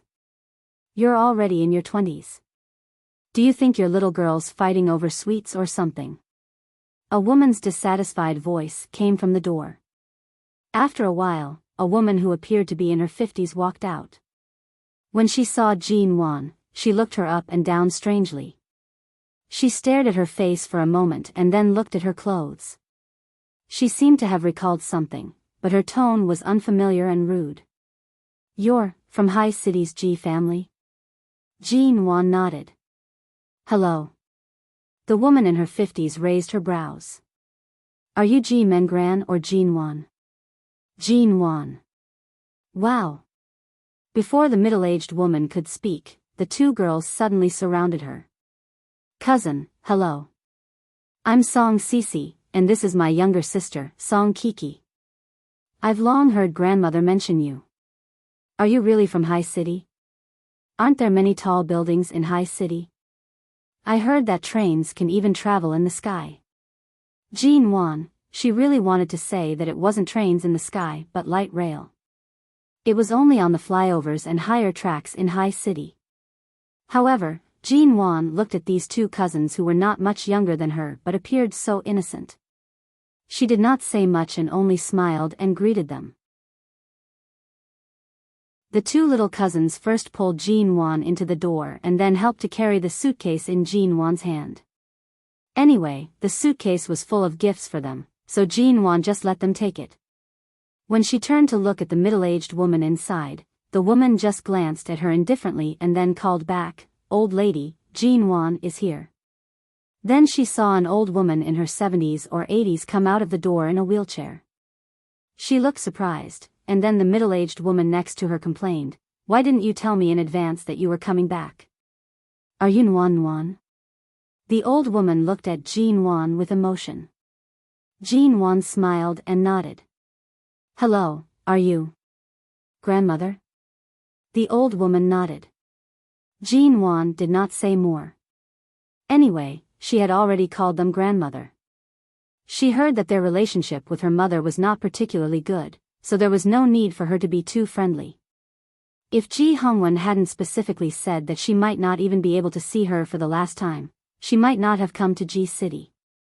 However, since she was already here, she might as well take things as they came. Anyway, it was a rare vacation, so there was nothing wrong with coming to this kind of small town to experience life. At this time, the middle-aged woman and the old woman exchanged a few more words. After chatting for a while, Jean Wan was invited into the door, but it was mostly polite greetings. Jean Wan did not think that there would be any touching family waiting for her here. Chapter 6:16. Mom, my sister can easily buy a new dress when she goes shopping. I haven't bought any clothes for 2 months. Give me 200 yuan. I want to buy some too. Song Kiki acted as though she did not see Jean Wan enter and suddenly spoke up after everyone entered the room. Jean Wan's eyes lit up. You guys chat. I'll put the luggage down first. Jean Wan looked around and saw that the house was quite large. There were also quite a number of rooms. She asked, "Where's my mother's room?" Her grandmother glanced at her and did not speak. The middle-aged woman's expression also faltered. Song Sisi and Song Kik's expressions suddenly appeared nervous. There's no rush. It's just 2 suitcases. How many things can there be? Let's put them down first. This house is a little messy. Your mother's room has been empty for so many years. It's quite dirty inside. Sisi, Kiki, help tidy it up before letting Jean Wan move in. Can't we tidy it up anytime? Song Sisi stepped forward and held on to Jean Wan's arm affectionately. Cousin, this is your first time back. Did you bring any gifts for us? Usually, Song Sisi would not casually call someone older sister. However, she had heard that Jean Wan came from a very wealthy place and that her family was also very wealthy. Even though she did not know of her current situation, she was certain that she was still a wealthy person. Thus, she approached to curry favor with her. Jean Wan noticed that their gazes had shifted to the innermost room. She guessed that it was most likely that room. However, she pretended that nothing was out of the ordinary. She pointed to the suitcases they had thrown on the ground with a smile. Yes, this pink suitcase is filled with gifts. Open it up and divide it among yourselves. As she spoke, she picked up a silver suitcase filled with her own things and turned to enter that room. The moment her 2 cousins heard that there was a gift, they did not stop her. Her grandmother and the middle-aged woman did not have time to stop her. Jean Wan stepped forward to open the door. She saw that although the bed sheets and wardrobe looked brand new, the floor and bed looked like a junkyard. The floor was covered with snacks and empty beverage bottles, as well as sunflower seed shells. The originally clean blanket on the bed had been dragged to the floor and was covered with dust. Several drawers were open, revealing the things and photos her mother used when she was young. There were even some fruit juices and other things spilled on them. As it was still hot in G City during the day, there were actually flies flying around her mother's yellowed photos. There were some old clothes in the wardrobe. They appeared to have been worn by her mother decades ago. Although they were not thrown away, they were wrinkled and not very clean. It was clear that someone had taken them out, dirted them, and then stuffed them into the wardrobe. Jean Wan watched this scene.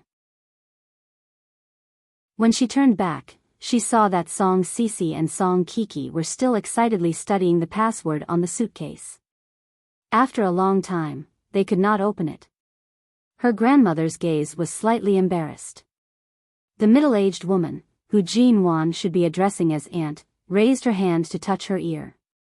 Jean Wan immediately noticed the pair of gold earrings on her ears. It seemed like she had worn them for a long time. She remembered that when they visited the Ji family when they were young, they seemed to have taken away a lot of things from her mother's room. Back then, Jean Wan was still young and had stood by the side to watch. She did not know what they were doing. She only heard her aunt say as she tried on her mother's jewelry, "Rich madams from wealthy families are really different. Everything in the jewelry box is not cheap.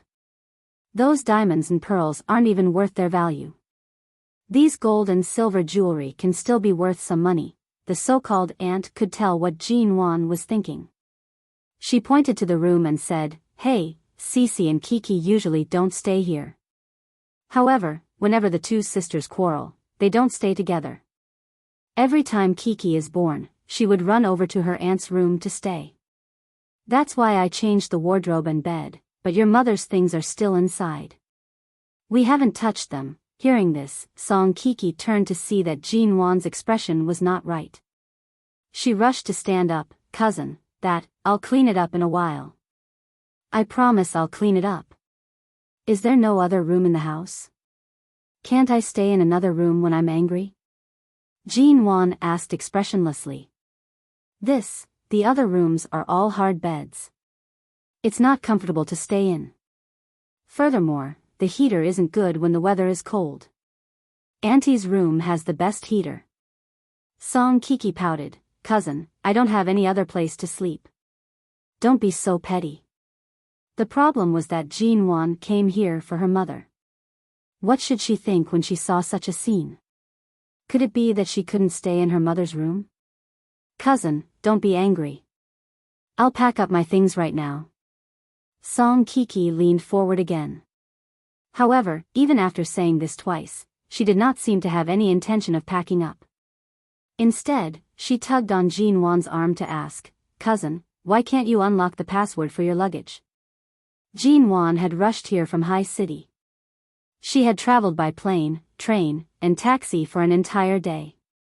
She was tired and could not be bothered to fuss over it. She gave them the 4-digit password and then said, forget it. I'll pack up tomorrow. I'll stay in another room today.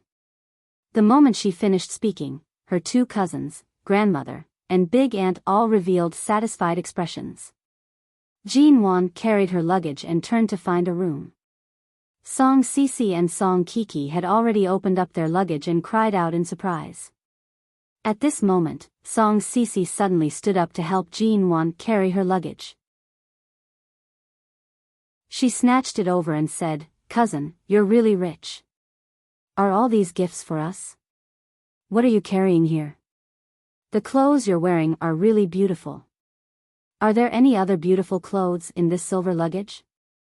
Hearing this, Jean Wan quickly took the luggage back. These are all my personal clothes. There aren't any new clothes. Aren't there many gifts in the pink luggage? You can split them however you like. Seeing that Jean Wan seemed to treasure this silver luggage, the 2 sisters came over. After Jean Wan entered the room, they fought to open her luggage. The password for both of Jean Wan's luggage was the same. After opening it, the pajamas, skirts, and other casual clothes that she felt comfortable in were all taken out by the 2 sisters. They looked at them in the mirror and fought to try them on. Jean Wan pursed her lips in silence as she watched them try on the clothes. Fine, she couldn't wear these clothes anymore. After the 2 sisters searched through most of the clothes in her suitcase and left in all kinds of high-end and beautiful clothes, Jean Wan was finally able to rest quietly for a while. It was no wonder Song Kiki was unwilling to stay in this room. The windows were all broken. Thankfully, G City's autumn weather was not too cold. However, it was inevitable that flies and mosquitoes would fly in. Chapter 617. Jing City. Mo Jingshan had just left a meeting when he received a call from Shenmu. CEO Mo, after returning to High City, Miss G didn't rush to the Civil Affairs Bureau to check her marriage records. For some reason, she suddenly went to G City. Mo Jingshan paused in his steps and glanced at the business partners who were greeting him. He calmly asked, G City? That's right. I've never heard of MN Group having any business dealings with G City. Besides, she went there alone. We don't have anyone there, and the transportation isn't convenient. Right now, I don't know the situation. The only thing I know is that Miss G bought a lot of gifts before boarding the plane. It seems like she has some friends or relatives there. Mo Jingshan paused for several seconds before continuing forward. After a moment of silence, he calmly said, her mother's household registration was in G City. So, is Miss G investigating her own background? But isn't it inappropriate for her to go back alone? Besides, the G family doesn't seem to have much contact with her mother's family. Some so-called relatives who haven't been in contact with each other for years, once they become suspicious, it's different from the bloodless killings in the business circle. A remote and desolate place produces unruly people. With her current temper, it's indeed inappropriate for her to be alone. Then, should we send someone over? Mo Jingshan glanced out the window of the conference hall and toward the south of G City. He softly and indifferently said, wait for me to return. This bed was not just a little hard. Jean Wan originally wanted to rest in her room for the afternoon, but she was too tired from running around. Furthermore, when she recalled that this was where her mother had grown up, she slightly let down her guard and unknowingly fell asleep. It was only when she heard the sounds of tables being moved and the smell of cooking wafting in that she recalled where she was in her dreams. It was most likely dinner time. Jean Wan turned over and planned to sleep for a few more minutes. All of a sudden, she felt a small force tugging something out of her hands. Jean Wan subconsciously tightened her grip, but the other party seemed to be stubbornly trying to tug it out. Jean Wan impatiently opened her eyes and was caught off guard to see Song Sisi standing by her bedside. She was currently holding on to this year's latest model phone. Unexpectedly, Jean Wan, who had been sleeping, suddenly woke up. Song Sisi was a little embarrassed. She quickly withdrew her hand and rubbed it on her skirt as if nothing had happened. Jean Wan looked down and saw that there were many ugly fingerprints on her phone screen. Before she fell asleep, she was looking at her phone. She fell asleep unknowingly and forgot to put her phone away. Fortunately, she had been holding it in her hand. If she had left it at the side, it would have been taken away by the two sisters. The price did not matter. None of the clothes that the two sisters had taken from her suitcase were cheap. Any of the pajamas cost more than 4 digits.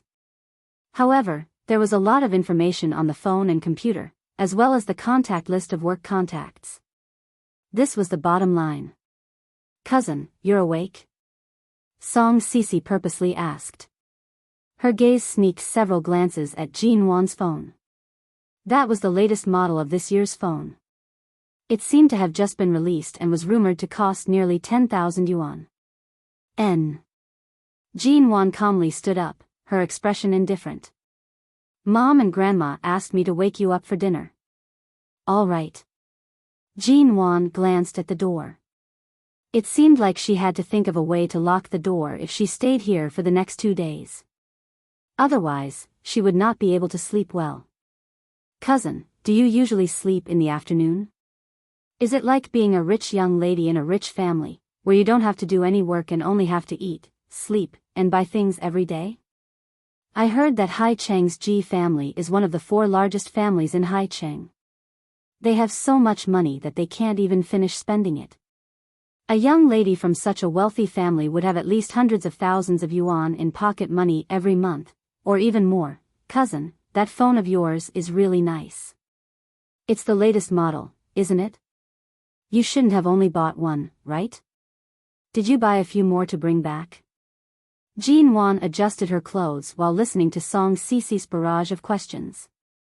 Jean Wan had just woken up and did not have the patience to talk to this little girl, who was clearly in her 20s but pretended to be innocent. However, since these were her mother's last relatives in this world, she patiently and expressionlessly gave a few perfunctory replies and gave a short answer. Outside, her aunt urged her to eat. Jean Wan stood up and ignored her. "Cousin, you really didn't buy a few more phones? That phone of yours is already worth 3 to 4 months of someone else's salary. I've only seen it in advertisements." Song Sisi dilly-dallied and was unwilling to leave. It was as though she did not want to stop until Jean Wan agreed to give her the phone. After all, if she were to leave, Song Kiki would most likely fight with her for it. Thus, she wanted to make things clear in this room. Seeing that Jean Wan was completely ignoring her, Song Sisi chased after her to ask, "Cousin, did you buy everything yourself? Do you have a boyfriend? Could the phone have been given to you by your boyfriend?" Jean Wan acted as though she did not hear anything. She had already pushed open the door and left. Song Sisi immediately pursed her lips unhappily and quickly followed after her. Jean Wan could not be bothered to reply. She continued probing. This Song Sisi would definitely think of ways to get information out of her and even more so, take the phone for herself. These so-called family members of her mother's family had truly not contacted each other for many years. In their minds, Jean Wan was merely the young lady of the Ji family and was still relying on the Ji family to live. Thus, the words that came out of their mouths were all sour, talking about how she was a young lady from a wealthy family. They did not understand anything else about Jean Wan's family. At the dining table, her grandmother's hands trembled the entire time as she ate. However, she was stubborn and refused to let anyone feed her. As a result, her clothes were covered in soup stains. This family was probably used to it and did not say anything. Her aunt placed the last dish on the table. Song Kiki was already seated at the table, waiting for the meal to start. She had already changed into a French brand dress that she had previously taken from Jean Wan. Her expression was filled with delight. Song Sisi also followed over. After the family sat down, they began eating with their own thoughts. Only her grandmother would occasionally stare at Jean Wan's face because she looked too much like her mother when she was young. Jean Wan, you're not young anymore. You should be in your 20s, right? Her aunt sat down and glanced at Jean Wan. Seeing that she was not wearing any jewelry, nor did she have any engagement rings, she immediately raised her brows. Oh, that's right. 24. Here, those who are over 25 and still haven't married are considered old ladies. You're not married yet? Don't you have a man? Chapter 6:18. Why are you looking at me? Seeing Jean Wan's lukewarm gaze, her aunt could tell that Jean Wan's temper was similar to her mother's. Although she appeared calm on the surface, she actually had a temper in her bones. She immediately snorted. I'm just being concerned.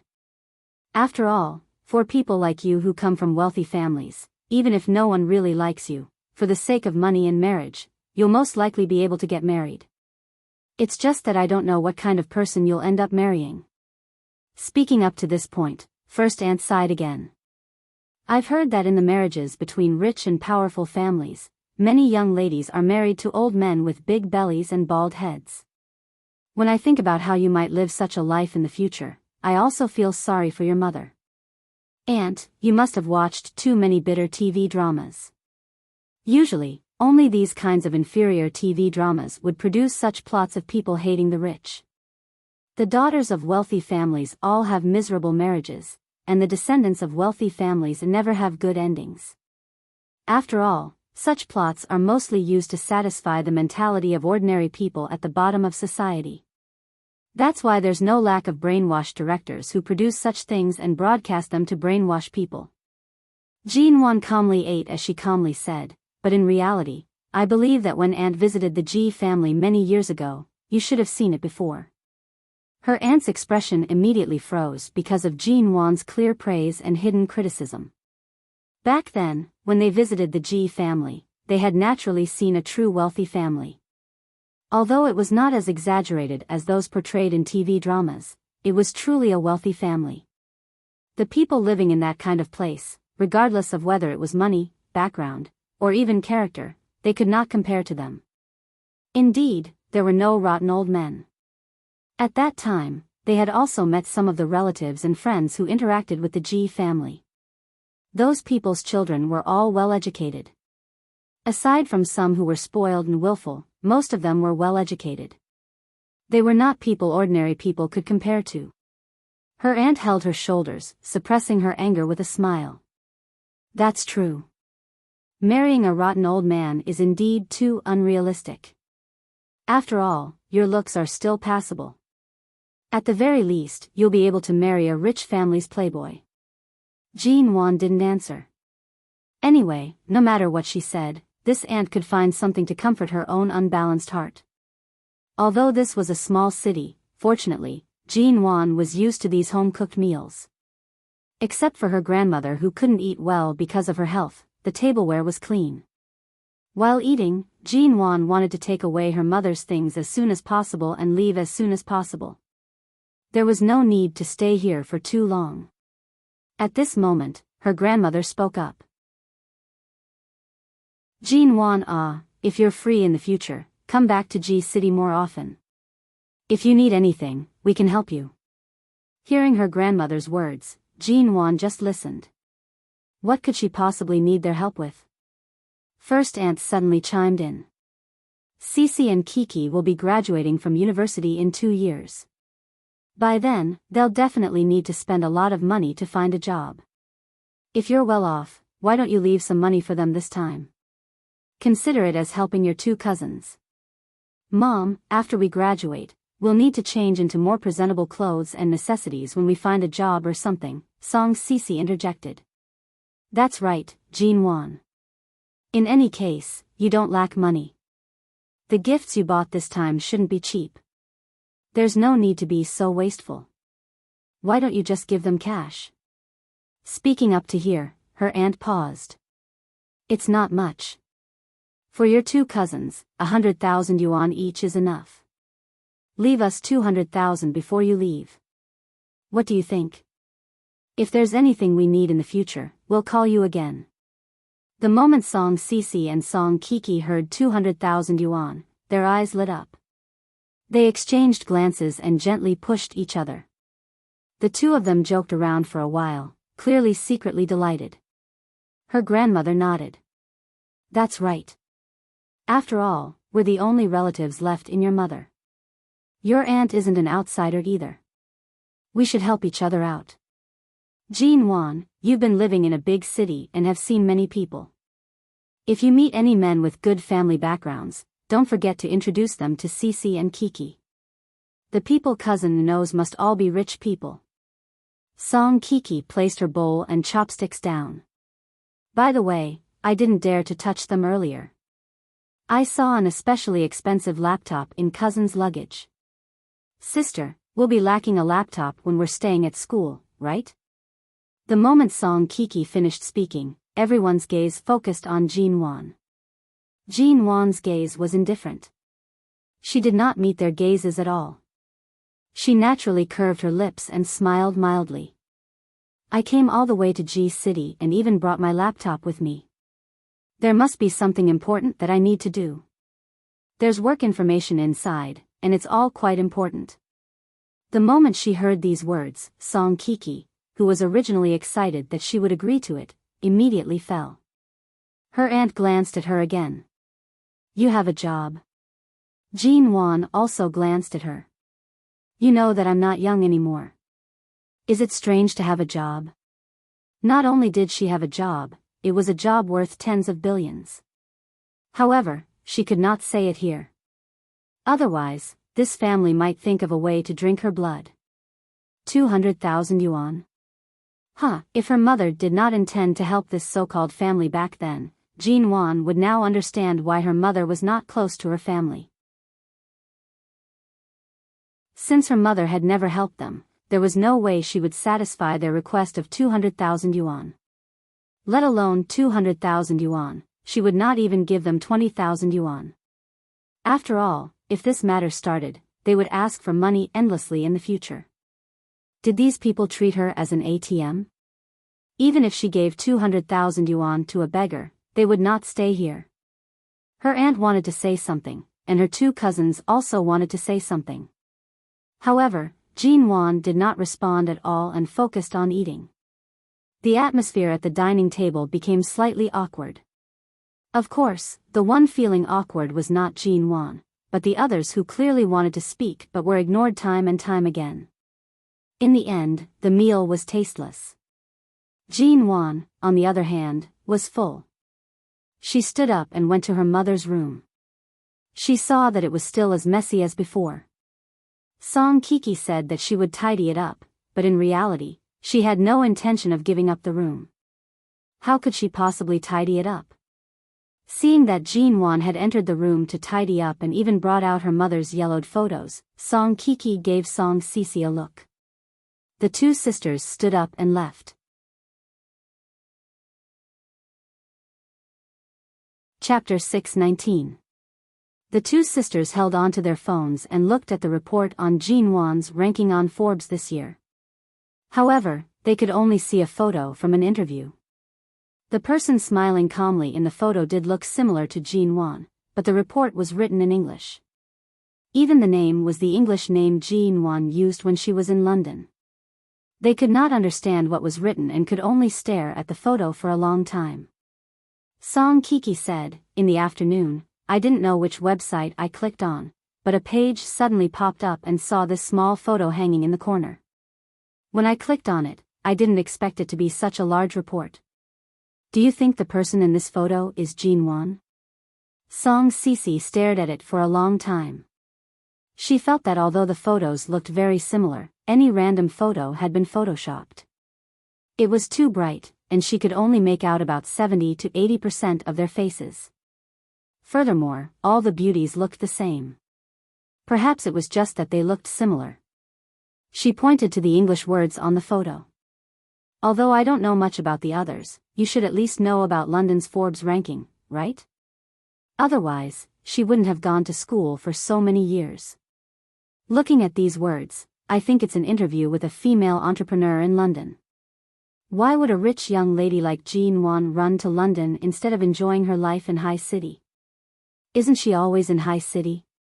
She said earlier that she has a job, so the person in this photo can't be her. The two's conversation shifted from the photo to Jean Wan, and then to the clothes. Finally, they quickly discussed how they would spend the 200,000 yuan. The two were rocking back and forth in laughter when the door opened. Jean Wan walked out and looked at the two sisters who had been chatting in the yard. She said calmly and mildly, "The room is ready. Can I change to another room?" Ah.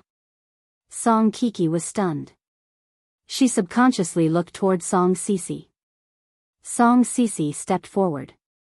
"Cousin, didn't you say you would stay in another room tonight? Why are you suddenly changing rooms?" "I was too tired when I arrived in the afternoon and went to rest."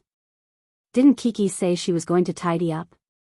"I saw that she didn't have time to tidy up, so I cleaned up after dinner." "You can change now." Jean Wan smiled lightly. "The sooner you change, the easier it'll be. You won't have to go through all that trouble tomorrow."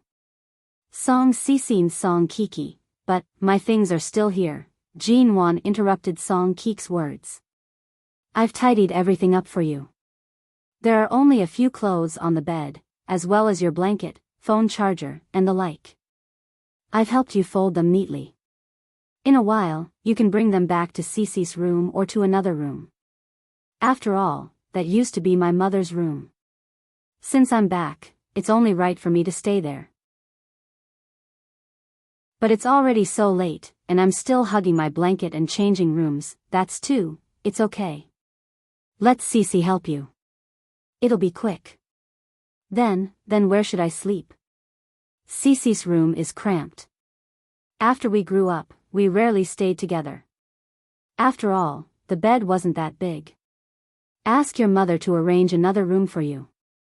You can't always sleep in my mother's room, right?" Jean Wan was still smiling, but she slowed down the speed at which she said, "My mother." The two sisters heard her deliberate reminder and did not say anything else. "Cousin, I see that your luggage is also in another room today. Kiki is used to sleeping in Little Aunt's room, so it's better to let Kiki stay there. You've only been back for a few days, so there's no need to change rooms."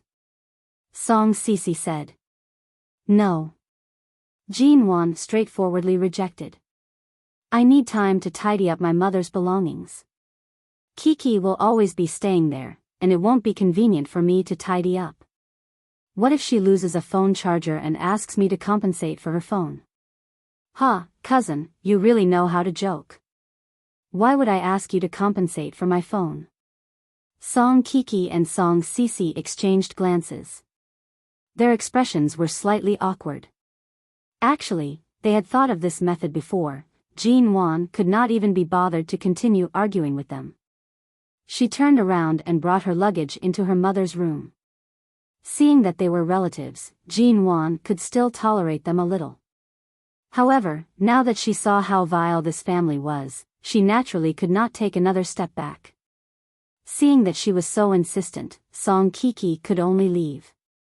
However, Song Cici held her back and threw an unhappy expression at Jean Wan. She then turned around and left. Jean Wan ignored her. After entering the room, she made the bed again. Thankfully, there were new blankets and pillows in the cabinet.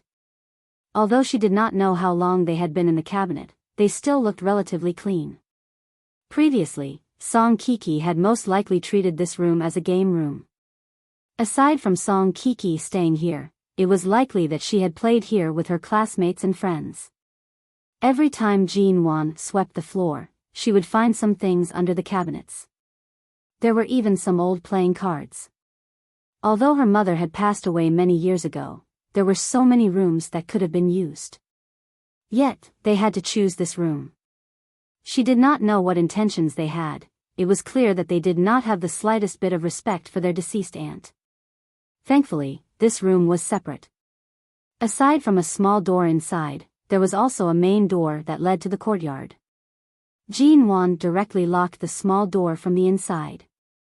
She planned to enter and leave through the main door for the next 2 days.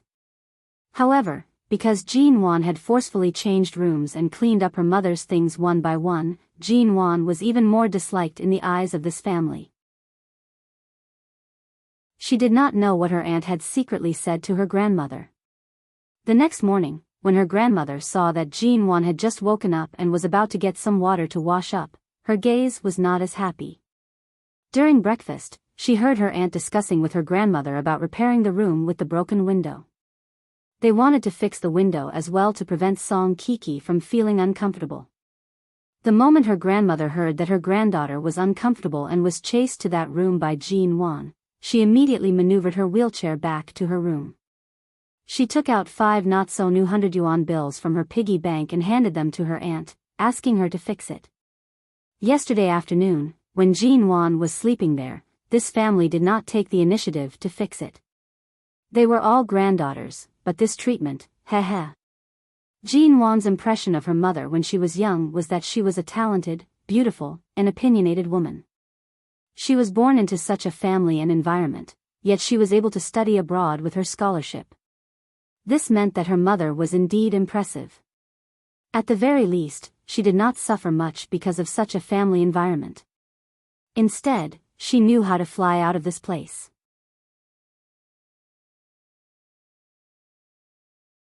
Chapter 620. Originally, Jean Wan planned to leave the next afternoon. However, her grandmother suddenly felt unwell. Her aunt instructed Jean Wan to call someone to send her to the hospital. Her intention was for Jean Wan to pay for the treatment. Jean Wan did not mind. Seeing that her grandmother was seriously ill, she directly called for a car to send her to the hospital. After struggling for a day and a night, she finally returned from the hospital. Her grandmother was only suffering from some elderly ailments and a slight chill from the autumn weather. She was fine. After sending her grandmother back from the hospital, she had just alighted from the car when she saw her aunt hanging out clothes in the yard. 2 of them were the dresses that the 2 sisters had taken from Jean Wan. It was likely that they had been washed because they were dirty. Those 2 clothes could only be dry cleaned and could not be washed with water. Although they could still be worn after washing, they would no longer have their original shape. In any case, they would be very ugly. Jean Wan only glanced at them and did not speak. When her aunt saw that they had returned, she asked about the old lady's condition. Knowing that she was fine, she did not ask further. After helping her grandmother back to her room to rest, Jean Wan turned around and saw that Song Kiki was chewing on a lollipop. She seemed to be looking for something, but when she saw that Jean Wan had returned, her gaze faltered. Jean Wan seemed to notice something from her gaze. She abruptly rushed over and pushed open the door to Song Kisi's room.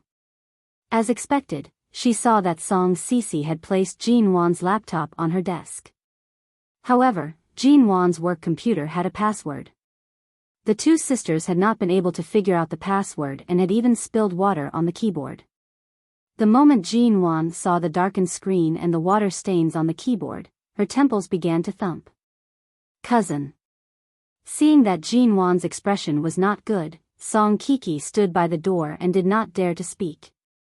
Song Kisi also rushed to move away from the computer. She turned to see Jean Wan walking over expressionlessly and rushed to say, "Cousin, I was just curious. I've only seen such an expensive computer in advertisements before, but I've never switched it on.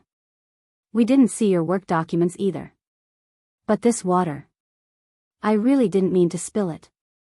It's all Keek's fault for snatching it from me. That's why I accidentally. Jean-Wan pursed her lips, picked up the computer, and turned to leave. Seeing that Jean-Wan had left, the two sisters sighed. Song Cece even muttered softly, "TCH, what are you pretending for?" Jean-Wan had already locked the small door from the inside. If she wanted to return to her mother's room, she had to walk outside. Earlier, when she walked out with the computer with a dark expression, her aunt was still hanging clothes. When she turned back and saw Jean-Wan's expression, she immediately knew what had happened. However, she did not apologize for her two daughters but said with dissatisfaction, "Aya, we haven't been able to buy a computer at home." Cece and Kiki were curious, so they took your computer to play. I heard that you set a password to prevent others from looking at it. Now that you've taken it back, is there a need to put on such an ugly expression? G Noah. And S.G., she did not say she returned. And returned, Nuand, she returned. Uncle. G.G.M.O. Chen G2, she, had, G.G.G. Nguyen G had to said, he. And had, he. G, and. She could leave now. There was nothing wrong with the computer. She had a backup in the company. It was just that it was flooded. Even if she waited for it to dry, she did not know if it could still be used. It might affect her work, but it was not a big deal. But at this time, even if she bought a train ticket from G City to the airport, it would only be available tomorrow morning. Even if she arrived at the airport, there were not many flights in this small city. There was only one flight to High City a day, which was tomorrow afternoon. It was already past time. She could only wait until tomorrow. Jean-Wan endured until the sky turned dark. She planned to leave early the next morning. Yesterday, when she was taking care of her grandmother in the hospital, there were too many sick elderly people in the small hospital. There were not many beds. She was squeezed into a room with more than 10 people. The people around her kept coughing, and the air was foul. She must have caught a cold, or perhaps she did not have a good rest yesterday. She felt dizzy, so she did not have dinner with them. She only went to get some hot water and gave herself a simple wipe in the room. She did not complain that this place was not convenient for her to bathe. Instead, it was her aunt who nagged at her for being too clean and always boiling water for her to bathe. It rained at night. Although G City was not as cold as Jing City, it was still autumn. The night was still chilly. There was no air conditioning or heating in the room. Jean-Wan had caught a cold in the hospital yesterday. In fact, it had only been a few days since she had a high fever in Jing City. At 9:00 at night, Jean-Wan's stomach was not feeling well. However, those people did not have any leftover food. She got up, grabbed an umbrella, and walked a long way to a small supermarket to buy a bowl of instant noodles. The rainy night was not easy to walk, not to mention the muddy path. Her pants were wet and stuck to her legs. Her shoes were also soaked. The cold of the autumn rain was bone-piercing. Jean-Wan stepped through the mud all the way back. The family slept early. It was not even 10 o'clock, and the lights in the other rooms were already off. Jean-Wan couldn't imagine what her mother had experienced when she lived in this place more than 20 years ago, nor could she imagine what kind of story her mother had with Ji Hongwen and Xiao Zhenjuan, but this place made her inexplicably feel like she was trapped in a prison. The heavy rain and the road that didn't even have a street lamp in the distance were like a big net that could trap many people here for the rest of their lives. When she rushed back, Jean-Wan was already drenched. The rain was too heavy. She dragged her cold body back, slightly regretting running so far to buy instant noodles. Just as she was hesitating if she should find a kettle to boil the noodles, she suddenly sneezed. Jean-Wan raised her hand to rub her nose. She removed her wet clothes and wiped the rain away. She crawled under the blanket to warm herself up. However, after lying down, she only felt her body alternating between hot and cold. The familiar dizziness of being afraid of the cold and having a fever assaulted her. After an unknown period of time, Jinwan seemed to hear her phone ringing in her daze. She shivered under the blanket. She wanted to open her eyes, but her body was alternating between hot and cold. No matter how hard she tried, she could not open her eyes. The rain fell for the entire night and finally stopped when it was close to dawn. On the bumpy path, a black car drove over. There was no one around in the wee hours of the morning. Only the slightly brightening sky reflected the cold light of the car. Chapter 621. In her sleep, Jinwan heard her cell phone ringing again. She poked her head out of the quilt and tried to reach out to pick up her cell phone, but she only touched the edge of the cell phone and then put her hand down weakly, no longer moving. She was very cold, very sleepy, very tired, and did not have any strength. Finally, there was a knock on the door. Jinwan furrowed her brows in her sleep. She turned over and glanced toward the door. Although it was already past dawn and there was some light, she could not see clearly in the room. She could only see the wooden door being knocked on. The person outside did not knock very loudly, and since they were outside, she was probably the only one who could hear it. Jinwan wanted to speak, but her throat was painful. She looked toward the door and her vision blurred. As the door creaked slightly, she closed her eyes again. He had been knocking on the door for more than 5 minutes, but there was still no movement. Shenmu stood outside the door with some worry. He turned to look at Imo Jingshan, who was dressed in a black coat. The reason Imo Jingshan was certain that Jinwan was staying in this room was because of the heavy rain last night. There were footprints in the mud outside that led directly to this room. There was also a pair of shoes that Jinwan used to wear. However, the shoes were already soaked, and there was mud around the heels. They were left outside the door. She was most likely afraid of dirtying the floor. The lights in the other rooms were not turned on. Only this room's light was on. It seemed like it had not been extinguished all night. However, after knocking for so long, with Jinwan's usual alertness, it was impossible that she did not hear it. Also, Jinwan's cell phone was in it. Every time he called, her cell phone would ring. Although the ringtone was very soft and wouldn't wake up the people living next door, the familiar ringtone confirmed Imo Jingshan's suspicion that Jinwan was indeed here. "We've been knocking for so long. CEO Mo, could it be that Miss G only left her phone inside and is not in this room?" Shenmu saw Imo Jingshan's cold and heavy expression and hesitated for a moment before speaking. No, in this kind of place, she wouldn't leave her phone too far away. The man's voice was cold and calm after a rainy night. "But this door, open the lock." Imo Jingshan calmly glanced at the wooden door that was locked from the inside.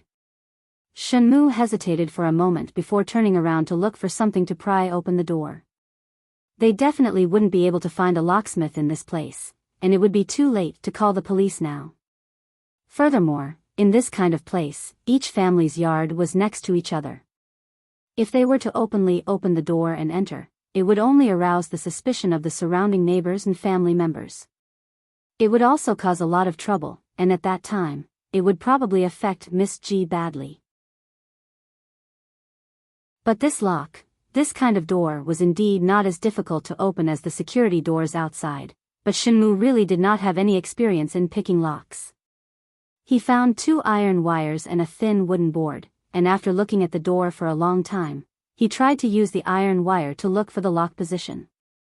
Shenmu was hooking the iron wire back and forth in front of the door. He also took a thin wooden board and placed it in the gap of the door to enlarge the gap. Imo Jingshan stood by the side, coldly staring at the wet and muddy shoes outside the door. The weariness in his eyes had been replaced by a hint of worry. Yesterday afternoon, he took a flight from Jing City back to Hai City. After returning to the company for a 2-hour meeting, he did not have any time to rest and immediately rushed to G City.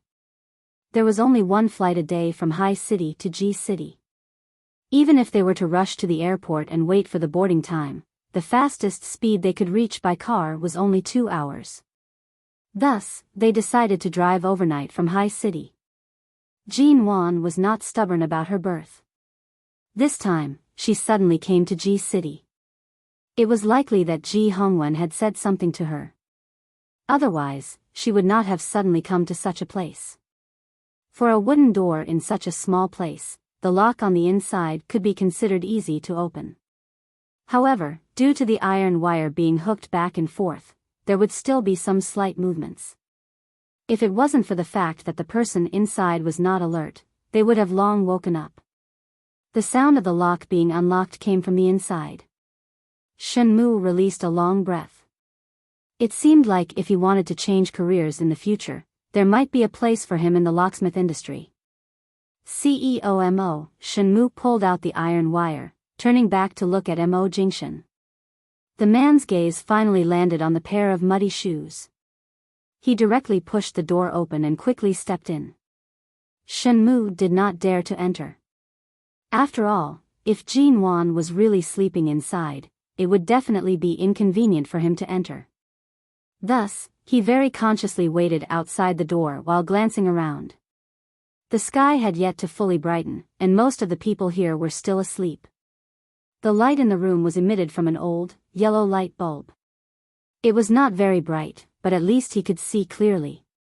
The moment Mo Jingshan entered the door, the first thing he saw was the wet clothes that Jean Wan had thrown on the ground. There was also a plastic bag with a bowl of instant noodles that had not been eaten. There was also an umbrella that had fallen on the ground and was covered with water stains. When he turned to the side, he saw a very ordinary single bed. Jean Wan was lying on the bed, covered with a quilt.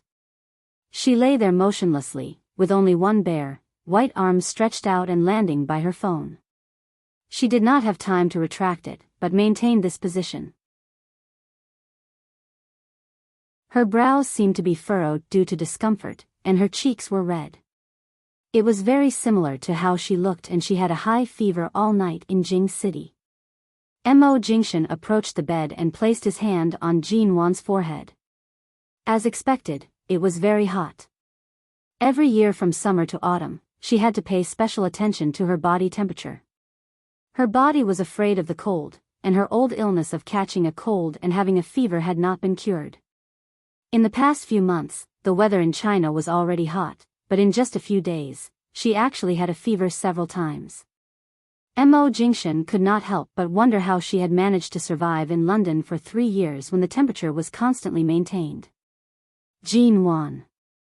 The man moved his hand away from her forehead and pressed it against her burning cheeks. He bent down slightly to call her name. Jean Wan furrowed her brows and did not open her eyes. Instead, she turned over slightly. When she turned over, the corner of the quilt around her opened a little, and Mo Jingshan immediately saw that she was not wearing any clothes under the quilt. He then glanced at the wet clothes on the ground. It was easy to guess that she must have taken off her clothes and laid down last night after being drenched in the rain. The man's expression darkened. He bent down and scooped out the burning woman who was curled up under the quilt.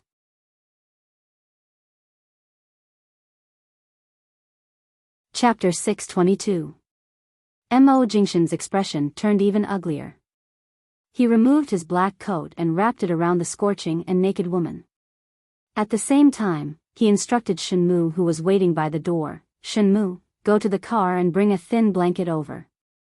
Shenmu made a sound of acknowledgement and turned to retrieve a thin blanket from the car.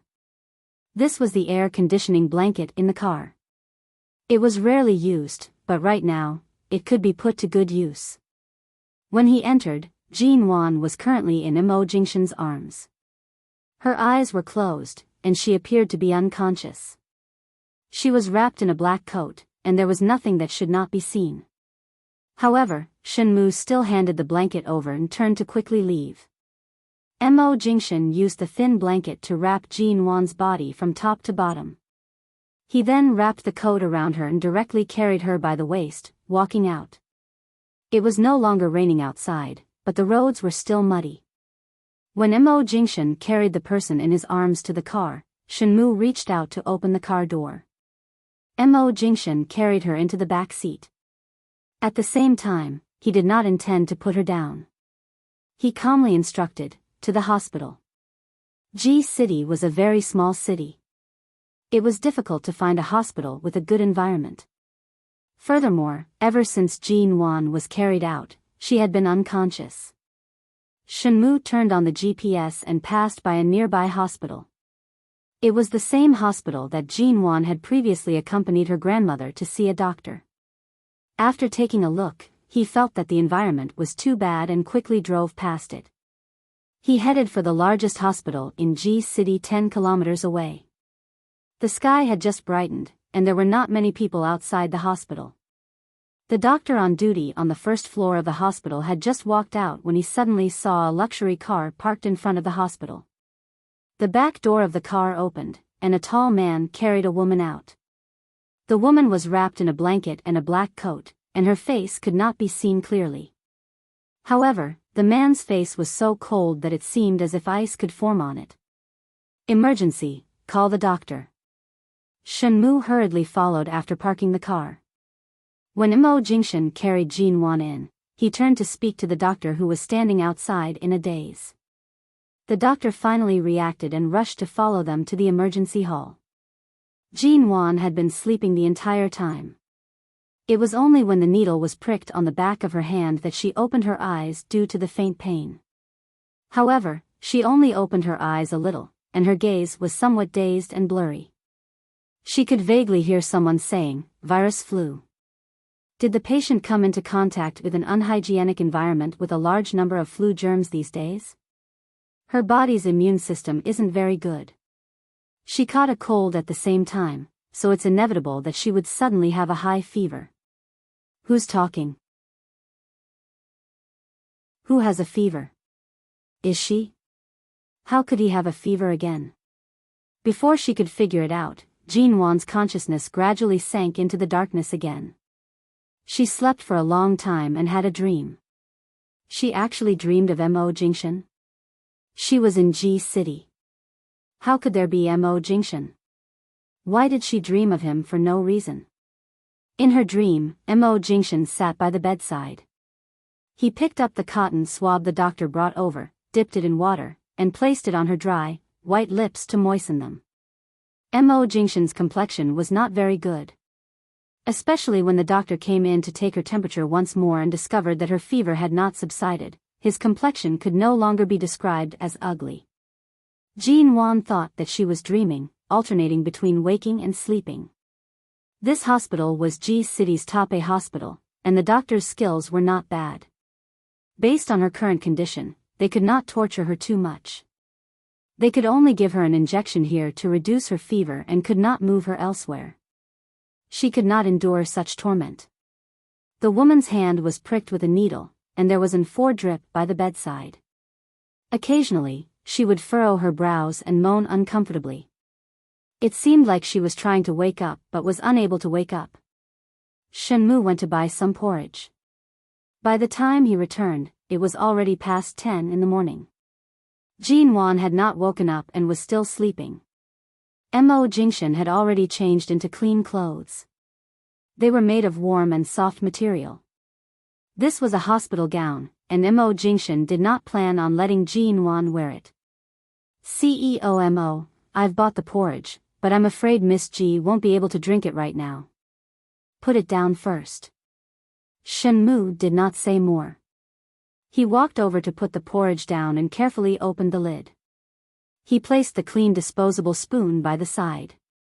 Mo Jingshan used the towel to wipe Jin Wan's face.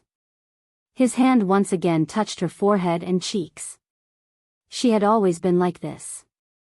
Whenever she caught a cold or had a fever, it would last for a long time. A few days ago, he had been paying attention to her in Jing City to prevent her from having a fever again. In the end, she had only been away from him for a few days. Several years ago, when she had a fever in the Yu Garden, he and Auntie Chen had taken care of her. With someone by her side, she was fine.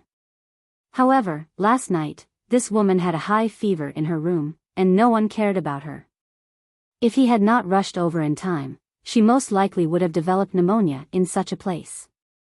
CEOMO, you returned from Jing City to High City for a meeting, and then rushed over here. You haven't rested at all. I'll take care of her here. Why don't you rest for a while? Shenmu softly said. Mo Jingshan glanced at the person on the bed and softly said, there's no need. You go rest. I'll take care of her. Although Shenmu had driven all the way from High City and ran back and forth, the occasional fatigue on his body could not compare to CEO Mo's mental exhaustion. After leaving Jing City, he had not rested at all. When he came over, he only pretended to take a nap in the car and did not sleep at all. Mo Jingshan took the bowl of porridge and used a disposable spoon to scoop out the thinner rice soup. He placed it by Jean Wan's mouth and slowly fed it into her mouth. Although Jean Wan was unconscious, it was only because of the high fever that she couldn't open her eyes. It wasn't to the extent that she couldn't even swallow. However, because she was lying down, some soup would flow out of her mouth. Mo Jingshan patiently picked up a tissue to wipe her mouth and then slowly fed her, spoonful by spoonful. From the bowl of unopened instant noodles left on the ground in Jean Wan's room, he could tell that she did not eat anything yesterday. If she was not so hungry or had a stomachache, she would not have braved the rain to buy food. This so-called grandmother's home. She had returned to stay for 2 to 3 days, but she did not even eat dinner. Her high fever was not discovered by anyone, and she even caught a cold. The moment he thought of Jean Wan's life in Ji City and those relatives who did not give her any family treatment, Mo Jingshan's gaze became even colder. His movements of feeding Jean Wan soup slowed down.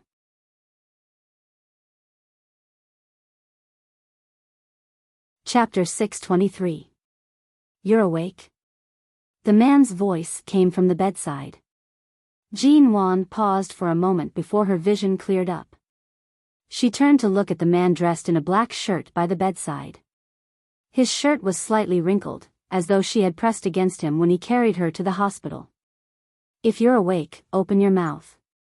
Eat the porridge first. You're still receiving injections. An empty stomach isn't good for your stomach. The man's low voice came again.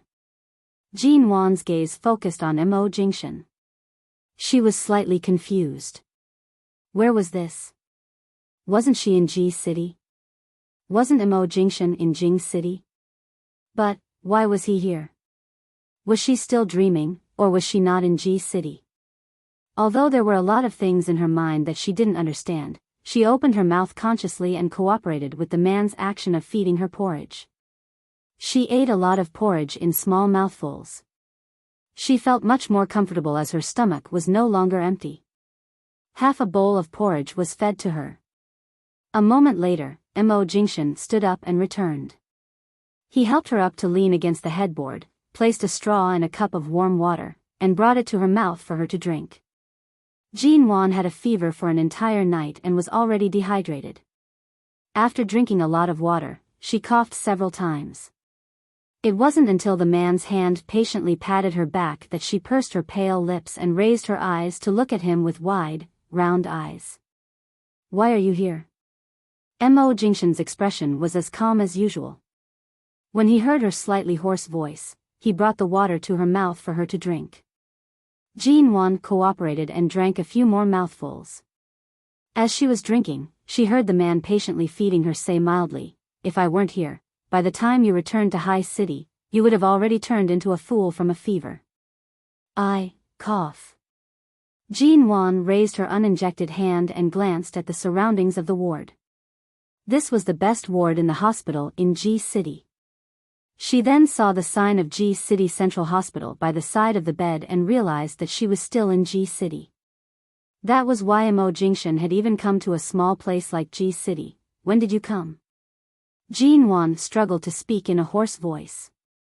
After speaking, she coughed several times. Mo Jingshan reached out to gently pat her back. Don't be in a hurry to ask. Let's talk about it first. After coughing for a while, Jean Wan hurriedly took the water he handed her and took a big gulp. Then she felt better and leaned against the headboard. Because of the needle in her hand, she couldn't move and could only look at him. Seeing that she was staring at him, it was clear that she still wanted to ask. Mo Jingshan calmly said, I knew you were in G City, so I came to take a look. I didn't expect that you wouldn't pick up my calls since last night. I rushed to your place in the wee hours of the morning and forced the door open. You were lying under the blankets with a burning body. Even if a burglar entered, I'm afraid we wouldn't know. Jean Wan's eyelids twitched. Break the door? The man's cold brows moved. You should be glad that I was the one who pried the door open and not someone else.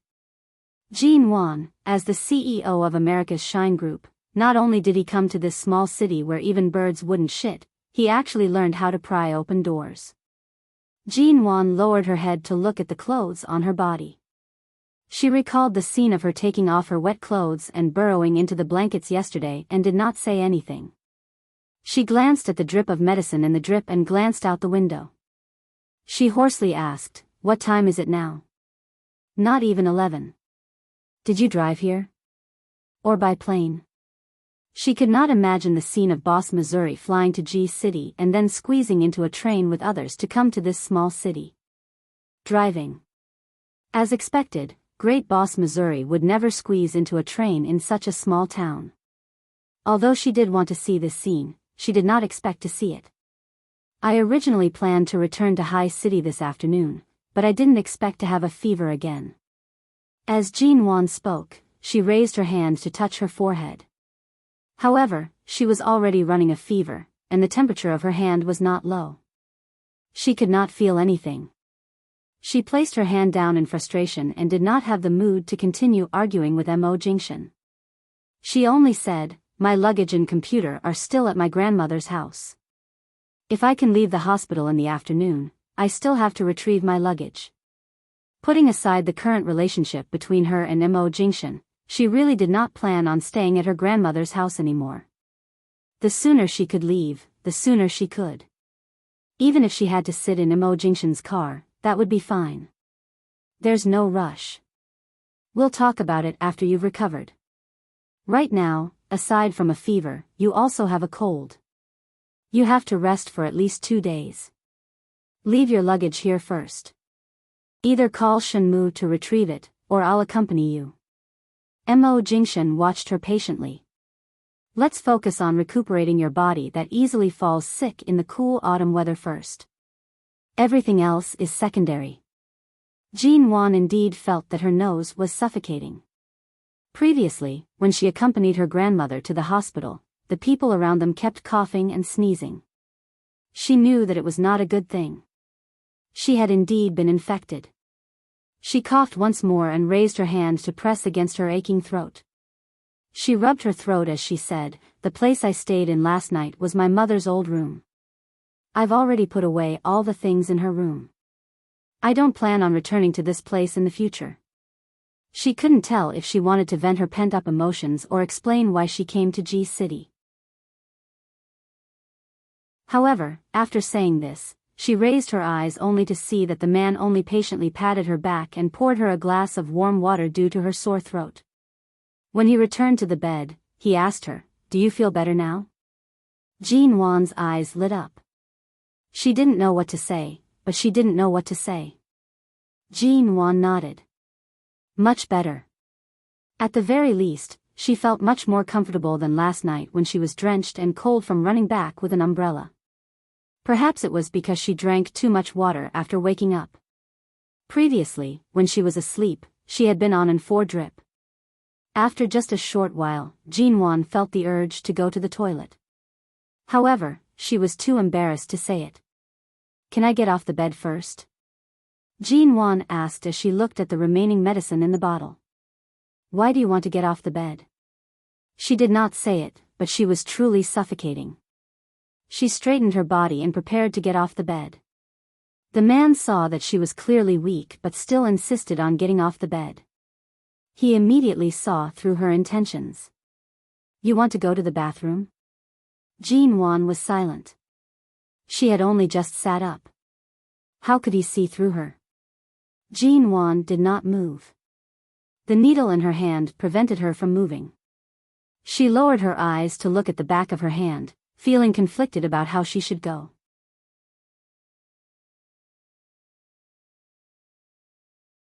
Chapter 624.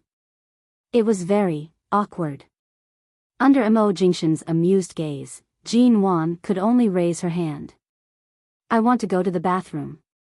The man's brows moved slightly. He chuckled lightly because she had finally taken the initiative to ask for his help. It was also because of her soft tone. Jean Wan, on the other hand, cursed this man in her heart over and over again. Yet, when Great Boss Missouri finally reached out to help her up, she still had to maintain a pleading smile on her face. Jingxin did not only help her up. When the nurse pushed open the door and entered, he asked the nurse to come over and help take the medicine bottle. He then carried Jean Wan up. The young nurse raised the medicine bottle and followed behind.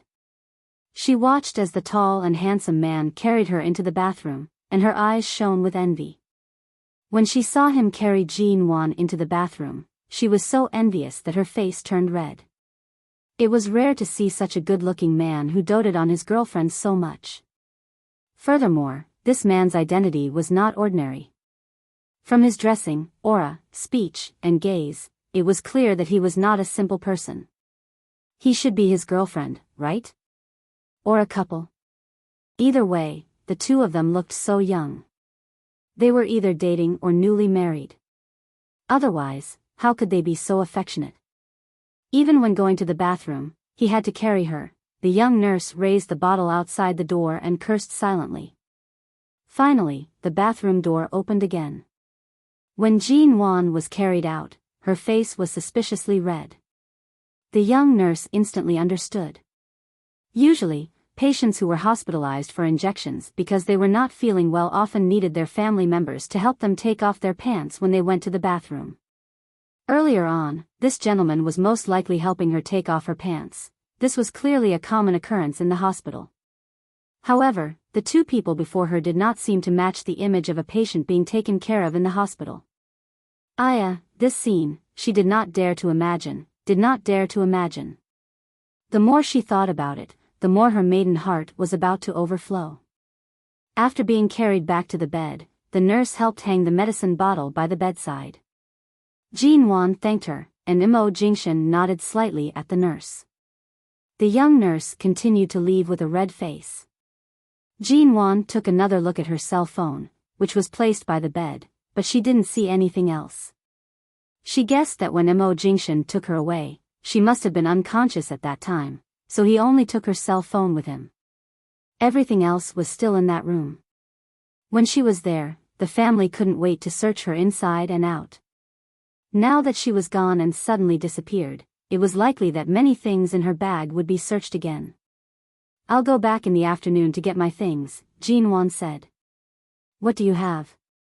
Just send Shenmu over to get it. I'll have to take everything in my suitcase and bag with me, but I'm guessing that some important items will be found by my two weird cousins. I'll have to go back and look for them myself, lest I miss anything. Actually, he could leave these matters to Shenmu. However, hearing Jean Wan's words, Jingxin only glanced at her and softly said, "Let's talk about it after your fever subsides. I'll accompany you back." Thankfully, Jean Wan cooperated and drank more hot water. After the anti-inflammatory and fever medicine was administered, it took another hour for Jean Wan's fever to subside. It was already noon. Before Jean Wan decided to return, Shenmu had gone to buy some lunch. He allowed Jean Wan to eat a little to replenish her energy. She could finally get off the bed and planned to head back to get her things. At her grandmother's house. When everyone woke up early in the morning, they discovered that Jean Wan had disappeared. The door was also open. The lock on the wooden door was not clear, so no one was able to guess how Jean Wan had left. There were no signs of anyone else entering either. They only saw that her cell phone was gone, so they assumed that she had gone out to buy something. After all, her bag and luggage were still at home. Song Cici and Song Kiki were used to treating this room as a game room. Seeing that Jean Wan was not around, they openly walked in and circled around. They only grew suspicious when they saw the wet clothes on the floor. However, not long after, Song Kiki suddenly spoke up from the side. "Big sister, look at these." Song Cici turned to see that Song Kiki was holding onto Jean Wan's wallet. She had just found it from Jean Wan's bag. There were several cards in the wallet, including some business-related financial cards, gold and silver cards, and a black card. Jean Wan had yet to step out of the hospital when her phone received several messages from the bank. Most of them were regarding the bank's PIN being entered incorrectly, causing the bank to treat it as lost and freeze the card number. It didn't matter if the card number was frozen. After returning to High City, she could take some time to go to the bank to complete the procedures. However, she never expected that after leaving her bag at home for only a few hours, this family actually dared to touch her wallet and swipe her card. Thankfully, her PIN was not her birthday, nor was it some numbers that these people could guess. Otherwise, it was likely that this family would not have used her card to swipe a few million yuan. The two sisters were in a certain shopping mall in G City. They held various receipts in their hands and were about to pay. However, no matter how they tried, they could not guess the correct PIN. In the end, only the black card was left. The passwords were all wrong. The two sisters were angered to the point of turning green. This kind of black card was used by some banks as a supreme VIP card. Without a deposit of more than 10 million yuan, it was impossible for the bank to issue such a card. Moreover, this card was also divided into several levels. One was the supreme card with a certain amount of deposit, and the other was the global unlimited secondary card. It could be swiped anywhere, and even if the money in the card was not enough, it could be swiped without a limit. The owner of this card had to be trusted by the major banks to be able to use it.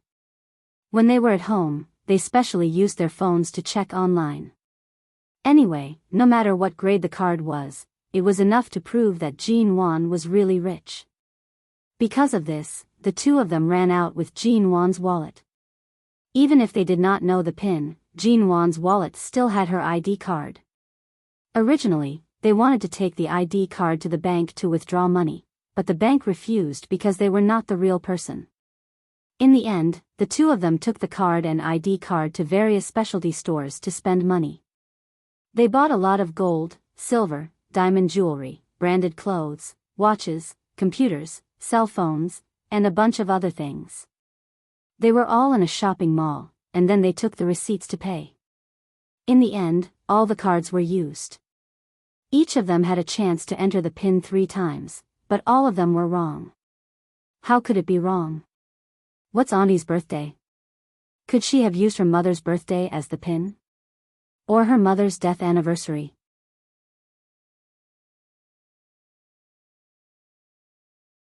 Chapter 625. Most importantly, before they left, they told their mother about Jean Wan's cards. They also told her that there were at least tens of millions of yuan in the black cards. Jean Wan's aunt was extremely excited and had them go out to buy things first. She wanted to ask the neighbors where the best houses in G City were. They wanted to move to another house. With so much money, they could at least buy the biggest house in G City. If one wasn't enough, they could buy 2 more for Cici and Kiki, one for each of them near the university. In the end, the two sisters did not spend a single cent on these cards. Instead, they excitedly took a taxi to the city in the morning to buy things. They had already spent several hundred yuan on the taxi and food, and they had all taken out of their own wallets. The last black card ended up being locked due to the same password error 3 times. When Jean Wan returned to her grandmother's home, Song Cici and Song Kiki had just returned. Their hands were empty, and their expressions were extremely ugly. Her aunt did not know that the cards could not be swiped. She was sitting in the yard excitedly calling all sorts of relatives, saying that they were going to change houses. She also said that after Cici and Kiki got married, had children, and raised children, they would have a large sum of money. She also wanted to buy a few houses near the university and open a shop to do business. She also wanted to invite relatives over for a meal. She had even thought of a hotel for the relatives. It would be the most expensive 5-star hotel in G City. Jean Wan had just stepped out of the door when she heard her aunt's voice on the phone. Her excitement was clear on her face, as though the money was already in her hands. She suddenly saw Song Cici and Song Kiki returning. She was about to ask them why they came back empty-handed, but before she could ask, she saw a black car parked outside. As soon as they saw the car, although they couldn't recognize the brand, they could tell it was definitely not cheap. The mother and daughter were all stunned, but then they saw Jean Wan open the door and get out of the car. Seeing that Jean Wan had actually returned, the two sisters were frightened and rushed to hide her wallet behind her back. When she alighted from the car, Jean Wan wore a smile, but it did not reach her eyes. She walked into the yard and glanced at Song Cici, who was trying hard to hide her hands behind her back. "How is it? You didn't even guess a single password correctly?" Jean Wan asked with a smile. But although she seemed to be smiling, she suddenly directly exposed their behavior, which was almost equivalent to theft. The expressions on the faces of the two sisters could instantly be described as colorful. Her aunt was startled. Her earlier excitement seemed to have been doused with a pail of cold water by Jean Wan's words. No wonder Cici and Kiki had returned empty-handed. Did that mean the two of them hadn't spent a single cent with Jean Wan's card? Earlier, she had invited over 10 relatives over for a meal, and even said that they were going to eat at the most expensive 5-star hotel. First aunt's face froze as well. "Give Jean Wan's words."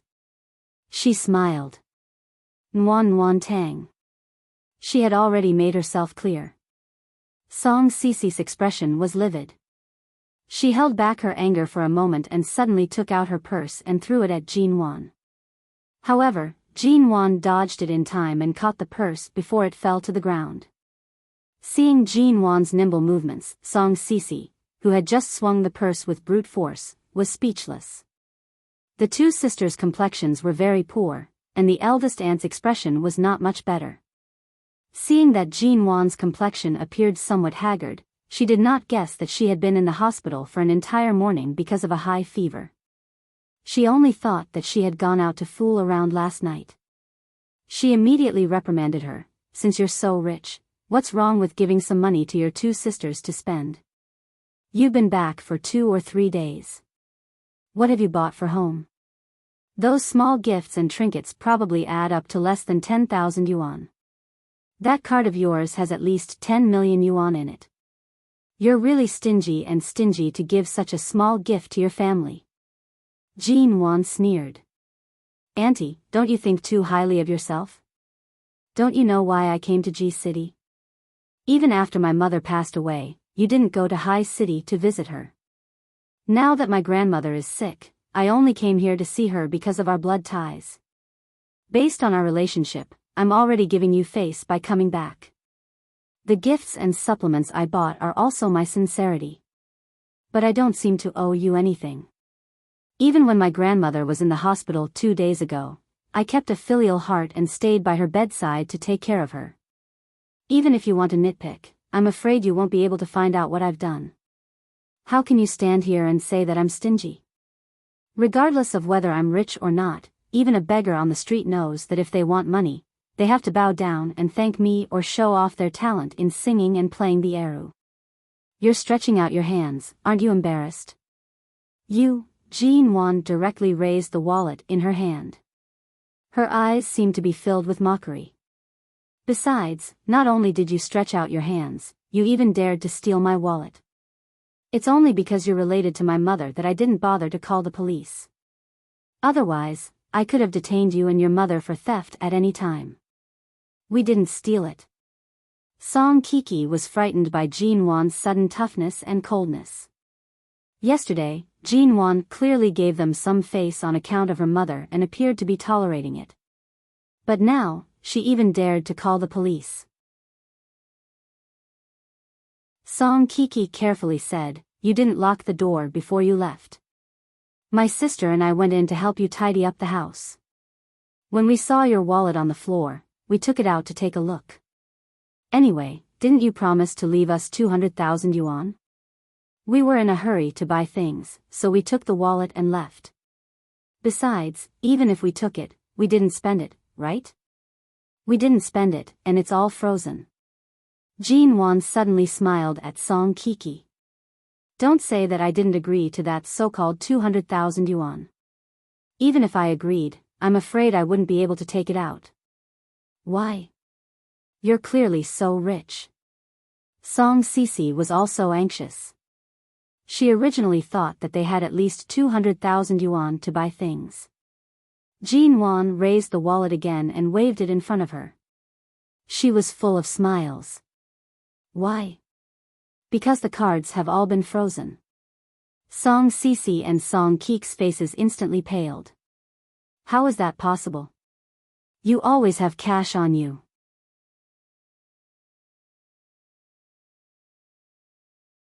Chapter 626. The two sisters' expressions faltered. They had indeed searched through Jean Wan's wallet. Jean Wan did not have much cash in it. As they had been thinking about the money in the card, they had not been interested in the 1 or 2,000 yuan worth of cash and had not touched it. But now, Jean Wan was saying that she did not even have the 200,000 yuan. Song Sisi and Song Kiki immediately panicked. They turned to look at their mother. The more the aunt heard, the uglier her expression became. She abruptly shouted angrily, "Since you don't plan on giving us a single cent, why did you come back? My things are still here. If I don't come back to take them, am I supposed to leave them for you?" The moment her aunt heard that Jean Wan was really planning on leaving and did not plan on leaving them any face, she recalled the promises she had made to her relatives earlier and how her hopes of buying a house and various other things were about to be dashed. She held herself as Jean Wan's elder and raised her hand to give her a slap. However, the moment she raised her hand, before she could swing it down, her wrist was abruptly held. Jean Wan calmly and indifferently looked at her. She shook her hand off, causing her aunt to stumble and take a step back. Just as she was about to scold her, she suddenly saw the door of the black car outside open once more. Two young men alighted from the car. The man who alighted from the driver's seat appeared to be very elegant. As for the man who opened the back door, he was dressed in a black suit with a black coat over it. From the moment he appeared, it was obvious that he was not an ordinary person. The moment Song Sisi and Song Kiki saw Mo Jingshan, their eyes widened. Shenmu followed behind Mo Jingshan. Jean Wan saw their expressions and immediately understood what was going on. She turned back to see that Mo Jingshan had already approached.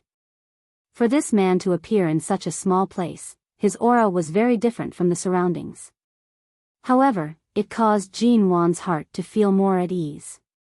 Compared to a few days ago when she was alone in her grandmother's chaotic home, she felt much more at ease.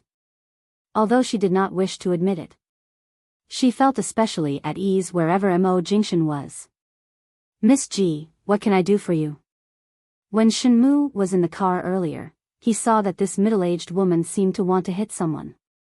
Thankfully, Jean Wan raised her hand to stop her and did not stand there to be beaten. Otherwise, CEO Mo would most likely burn down this house in a fit of anger. Thus, when Shenmu spoke, he directly walked behind Jean Wan.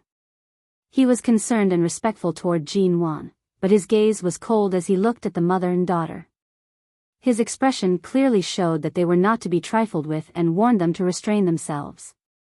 "Just help me take out the suitcase from that room." "Thank you, Shenmu." Jean Wan turned her eyes. Her earlier cold and domineering attitude toward the mother and daughter changed, and she smiled at Shenmu. Shenmu nodded and entered the room that he had personally pried open in the wee hours of the morning. "What else do you want to take?" Mo Jingshan had already walked to Jean Wan's side. His gaze did not even glance at the mother and daughter. His voice was cold and indifferent. If Shenmu was dissatisfied with their vile behavior earlier, Mo Jingshan's attitude toward them was indifference and disregard. His entire being exuded an unapproachable aura, causing them to not even dare to speak to him out of curiosity. I don't think so. Jean Wan gently patted her purse against her palm. Initially, she thought that they would search through her bag and suitcase. However, since they had already taken her purse, it was likely that they would place all their attention on the cards and would not touch anything else. Thus, there was nothing else for her to search. When Jean Wan alighted from the car, she was still dressed in the same clothes that she was wearing when she was lying on the hospital bed. It had just rained last night, and the weather was slightly chilly. Mo Jingshan only glanced at her thin clothes before casually removing his coat and placing it on her. Jean Wan, on the other hand, stood motionless. She was well aware of how Mo Jingshan usually treated her in private. In any case, this man would never purposely display his affection in front of others. This was completely out of his instincts to show his concern for her. Suddenly, such a high-class car arrived. Even the driver appeared to be dressed expensively. The other man was even more eye-catching. Furthermore, from his actions of helping Jean Wan with her coat, Song Cici and Song Kiki thought that they were watching an idol drama. They were both envious and secretly jealous. They did not know what relationship Jean Wan had with this extraordinarily handsome man. "Who are you?" Auntie asked directly, her eyes sizing up the man from head to toe. In the past, when she saw rich men on television wearing suits, they were mostly sponsored by brands. No matter how she looked at it, it was obvious that they were fake. However, the man before her clearly wore a very formal black suit, yet he wore it casually. There was not the slightest bit of effort, as though he had always been standing in this position. Everything was beneath his feet, and no one could easily reach him. He clearly exuded a noble and cold aura that others could not help but look up to. Yet, he was unbelievably gentle toward Jean Wan. It was very obvious that he was not someone from the same world as them. The difference between clouds and mud. At this moment, these 4 words finally had a completely understandable interpretation. Mo Jingshan appeared as though he did not hear her words. He only said to Jean Wan, "If you're cold, get in the car first. Have Shenmu bring out the things. If there's anything missing, have him look for it in the other rooms. It's all right. Compared to Jing City a few days ago, this place is much warmer." Jean Wan's fever had just subsided, so she was slightly afraid of the cold. She was not as weak as Mo Jingshan imagined. However, this coat did indeed make her feel much warmer. "I'm asking you a question. Who are you? How dare you enter our courtyard? Can't you hear what I'm saying by standing here?" Her aunt saw that she was completely ignored and felt a little embarrassed. She could not help but raise her voice. However, aside from raising her voice, it was unable to suppress the man's indifferent and unapproachable aura. Mo Jingshan's gaze finally landed on the middle-aged woman. "As Jean Wan's husband, is there a problem with me standing here?" Her aunt's expression immediately faltered. Husband. Jean Wan's expression was also slightly dumbfounded. How could he have the cheek to say the word husband? She did not have the time to investigate the divorce. He was clearly her ex-husband.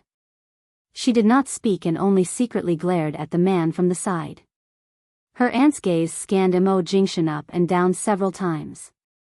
For a moment, she did not even dare to show her expression. 2 days ago, she had said that Jean Wan might marry some terrible old man.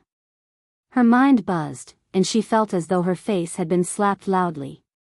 Furthermore, this man did not look like a small character. Regardless of whether it was his net worth or his background, he was most likely even more prominent than the Ji family.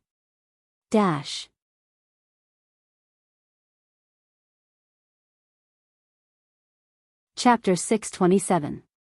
Although her heart was filled with jealousy and disbelief, her aunt's lips trembled for a long time before she forced out a smile.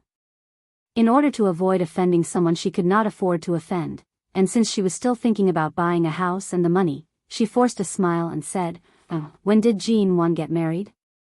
We didn't even know. Since we're a family, look at how Jean Wan's card has been frozen. It's not convenient for her to take any money from home. Can you help her out?" Based on Jean Wan's understanding of human nature, she had never imagined that a person could be this shameless. Even in a small city, the majority of the people were simple and honest. It was rare to see someone as thick-skinned as his aunt. Yet, Mo Jingshan only coldly glanced at her aunt. His lips curved slightly, but it was cold and indifferent. Between husband and wife, isn't it normal for the wife to manage the money? My cards are all in Wan's hands. If there are no accidents, they should have been frozen today. The smile on her aunt's face immediately collapsed. She abruptly turned to look at Song Sisi and Song Kiki. These two sisters were first bewitched by Mo Jingshan, and in the end, Mo Jingshan's words woke them up. Seeing her mother glare at them, Song Sisi furrowed her brows and asked awkwardly, "Rich people like you, how can you not leave a single card for yourself? Cousin's wallet indeed has quite a number of cards. We can't tell who each of them belongs to, but the two of you combined shouldn't only have so few cards." Mo Jingshan's gaze finally landed on Song Sisi's face. He coldly and indifferently glanced at her. One card can be used for many purposes. How many more do you need? Song Sisi choked. Indeed, any black card was worth at least 10 million yuan. If it was a limitless black card, then there was no need to keep other cards in her wallet.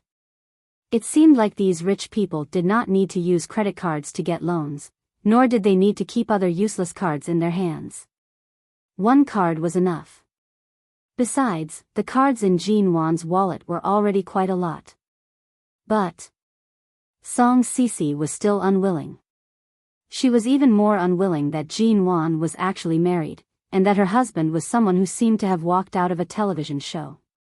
Many male models and good-looking celebrities could not compare to his face. Furthermore, his figure was so tall and perfect. This was enough to make the two sisters' hearts sour. If they did not receive any money now, they would most likely be so angry that they would not be able to sleep well for several days. However, Mo Jingshan directly cut off her words. You claimed to be her family, but you didn't even know that she had a high fever last night. It was rare for Wan to go out on her own. I was worried, so I drove through the night to accompany her. In the end, the moment I arrived, I saw my sweetheart lying unconscious on the bed with a high fever. On the ground was a bucket of instant noodles that she braved the rain to buy. Clearly, you didn't even leave her any dinner. When has she ever suffered such grievances? Seeing that your family, I tolerated it for a few days, but it seems like you don't know the immensity of heaven and earth. Do you really think that her temper is so soft that you can bully her as you please? The man's voice sounded mild and calm, but it was so cold that it was as though ice was about to fall. It caused one to shiver. Although Jean Wan did not feel like she was about to fall, she felt goosebumps all over. Sweetheart? What the hell? No, it's not like that. Last night, she was the one who said she wasn't hungry. From her aunt's reply, it was clear that she did not care about Jean Wan's life or death. She had clearly heard that Jean Wan had fainted with a high fever last night, but when she opened her mouth, it was not to ask about her fever. Instead, it was to explain that she did not leave any food for her. Jean Wan's lips curved coldly. In her heart, she was still rejoicing. Rejoicing that her mother had left this place. If your daughter doesn't have an appetite at night and doesn't eat, do you prepare some dinner for her and place it in the fridge to heat it up when she's hungry in the middle of the night? Mo Jingshan looked at his aunt. His dark eyes were filled with coldness and displeasure. The scene of Jean Wan pitifully curled up in the blanket in the wee hours of the morning was still fresh in his mind. Thinking of that scene, the man's gaze became even colder from the autumn rain, devoid of any warmth. His aunt's lips moved, but she could not say anything for a long time. Usually, when Wan is by my side, she has never suffered such grievances. It's rare for her to return to her grandmother's home and experience everything. For her to be able to stand here patiently, she can already be considered to have a good temper. If it was me, if anyone dared to mess around in front of her, I'm afraid that person would have to pay a certain price. Right now, Wan is only here to retrieve her things. If I didn't see wrongly, you raised your hand to hit her, didn't you? The man's cold and deep voice was by her side. Jin Wan glanced sideways at Mo Jingshan's cold and indifferent face. This man usually did not speak much. Right now, it was rare for him to speak a few more words, but every single one of them was for her. She pursed her lips. His aunt originally wanted to raise her voice to regain some face. However, when she raised her head and met the man's cold and indifferent gaze, the heavy sense of danger caused her to shiver uncontrollably. It was as though if she dared to say another word that would make Jin Wan unhappy, his earlier promise of making them pay would immediately become reality. Earlier, it was a misunderstanding. His aunt retracted her gaze and did not dare to meet Mo Jingshan's eyes. She felt that this man was definitely not someone to be trifled with. If these poor and desolate people really offended him, it was likely that they would be squashed to death like ants. His aunt stealthily reached out and pinched Song Cici and Song Keek's waists harshly. The two sisters' eyes instantly reddened. They cooperated by the side and softly said, choking with sobs, right. It's a misunderstanding. It's all a misunderstanding. Cousin, please don't hold it against us. It's all a misunderstanding. Seeing the mother and daughter trio's appearance, Jin Wan's eyes turned cold for a moment. All these years, she was used to being domineering in the business world. She was also used to putting on a tough attitude when facing the evil in the business world. This time, she had returned to her grandmother's home with the intention of visiting relatives. She had also considered her mother's relationship with them and did not treat them too harshly. She had tolerated them for 2 days in a tolerant manner, but in the end, they had almost stepped on her head. As expected, when dealing with people like them, being too tolerant and caring for family was useless. She might as well let them see her bottom line from the start. If she made a wrong move, it would be easy for them to take advantage of this loophole.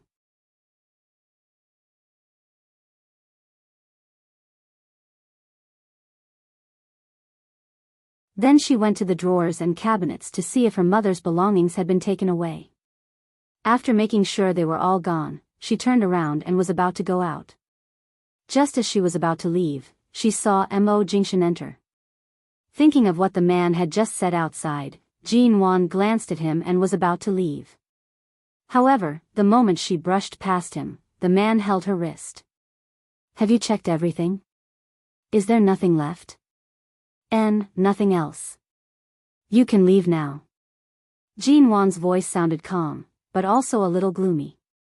Mo Jingshan glanced at her from the side. What are you thinking about? I'm thinking. Jin Wan turned to glare at him. How did the great CEO Mo manage to say something like, precious darling? The man's eyelids twitched slightly. His cold and mild face carried a hint of a smile. What precious darling? He was clearly the one who had said it earlier. Jin Wan ignored him and was about to leave. However, the man abruptly pulled her into his embrace with the strength of his grip. At the same time, he easily turned around and took 2 steps forward, pressing her against the wall by the open door. What are you doing? If the people outside approach, they'll be able to see. From her angle, Jin Wan could see Song Cici and Song Kiki peering in from the corner of her eyes. However, they did not dare to approach, so they could only see their actions from this angle. However, they could not clearly see what was going on inside the door. Which part of me doesn't seem like I'm holding you in my hands like a precious darling? Are these words very strange? As Mo Jingshan spoke, he moved even closer to Jin Wan. The distance between them immediately closed. It was as though the man only needed to bend down by 2 centimeters in the next moment to directly kiss her on the lips. Jin Wan subconsciously stepped back, and the back of her head knocked against the wall. Mo Jingshan supported himself with one hand, turning his head to kiss Jin Wan's lips. His sudden movement caused Jin Wan's heart to flutter. Her body reacted faster than her brain. When their lips were about to touch, she rushed to the side to avoid it. The man's kiss landed on her cheek, but he did not stop. He only curved his lips into a smile and kissed her cheek again. Following her movement, he kissed her ear. Mo Jingshan. What kind of place is this, ah? Don't mess around. The man gripped her hand against his chest. When Jin Wan turned to reprimand him, he accurately captured her lips. As Jin Wan trembled against the wall, he directly kissed her. Song Cici and Song Kiki were worried that Jin Wan would bring the rest of the things in the house with her. It would be fine if she only took the things in her suitcase, but they were also afraid that Jin Wan would take the good things in the house with her. The two waited for a long time, but they did not see them come out. Thus, they tacitly exchanged glances and took a few steps in that direction. However, after taking 4 or 5 steps, they could clearly see the scene that caused one's heart to pound and make one's face blush. Due to this place and the environment, Jin Wan was extremely nervous. Her hand remained pressed against the man's chest. Although she was clearly pushing him away, in the eyes of others, it appeared as though she was trying to reject him. The tall man pressed Jin Wan against the wall. He supported himself with one hand against the wall behind her while the other held her waist gently. His kiss was deep and tender. The instant Song Cici and Song Kiki saw this scene, their footsteps froze. They could not help but swallow their saliva. Their eyes were filled with envy, and they did not know if they should continue approaching or move further away. Just as the two sisters stood there awkwardly and enviously, Jin Wan finally pushed the man away. However, she only managed to push him away by an arm's length. At the same time, she sensitively sensed the gazes from outside. The moment she saw the two sisters, she angrily slapped Mo Jingshan's arm. You're tuning in to the Romantic Tales YouTube channel. Don't forget to subscribe and join us on this journey to catch the most captivating stories.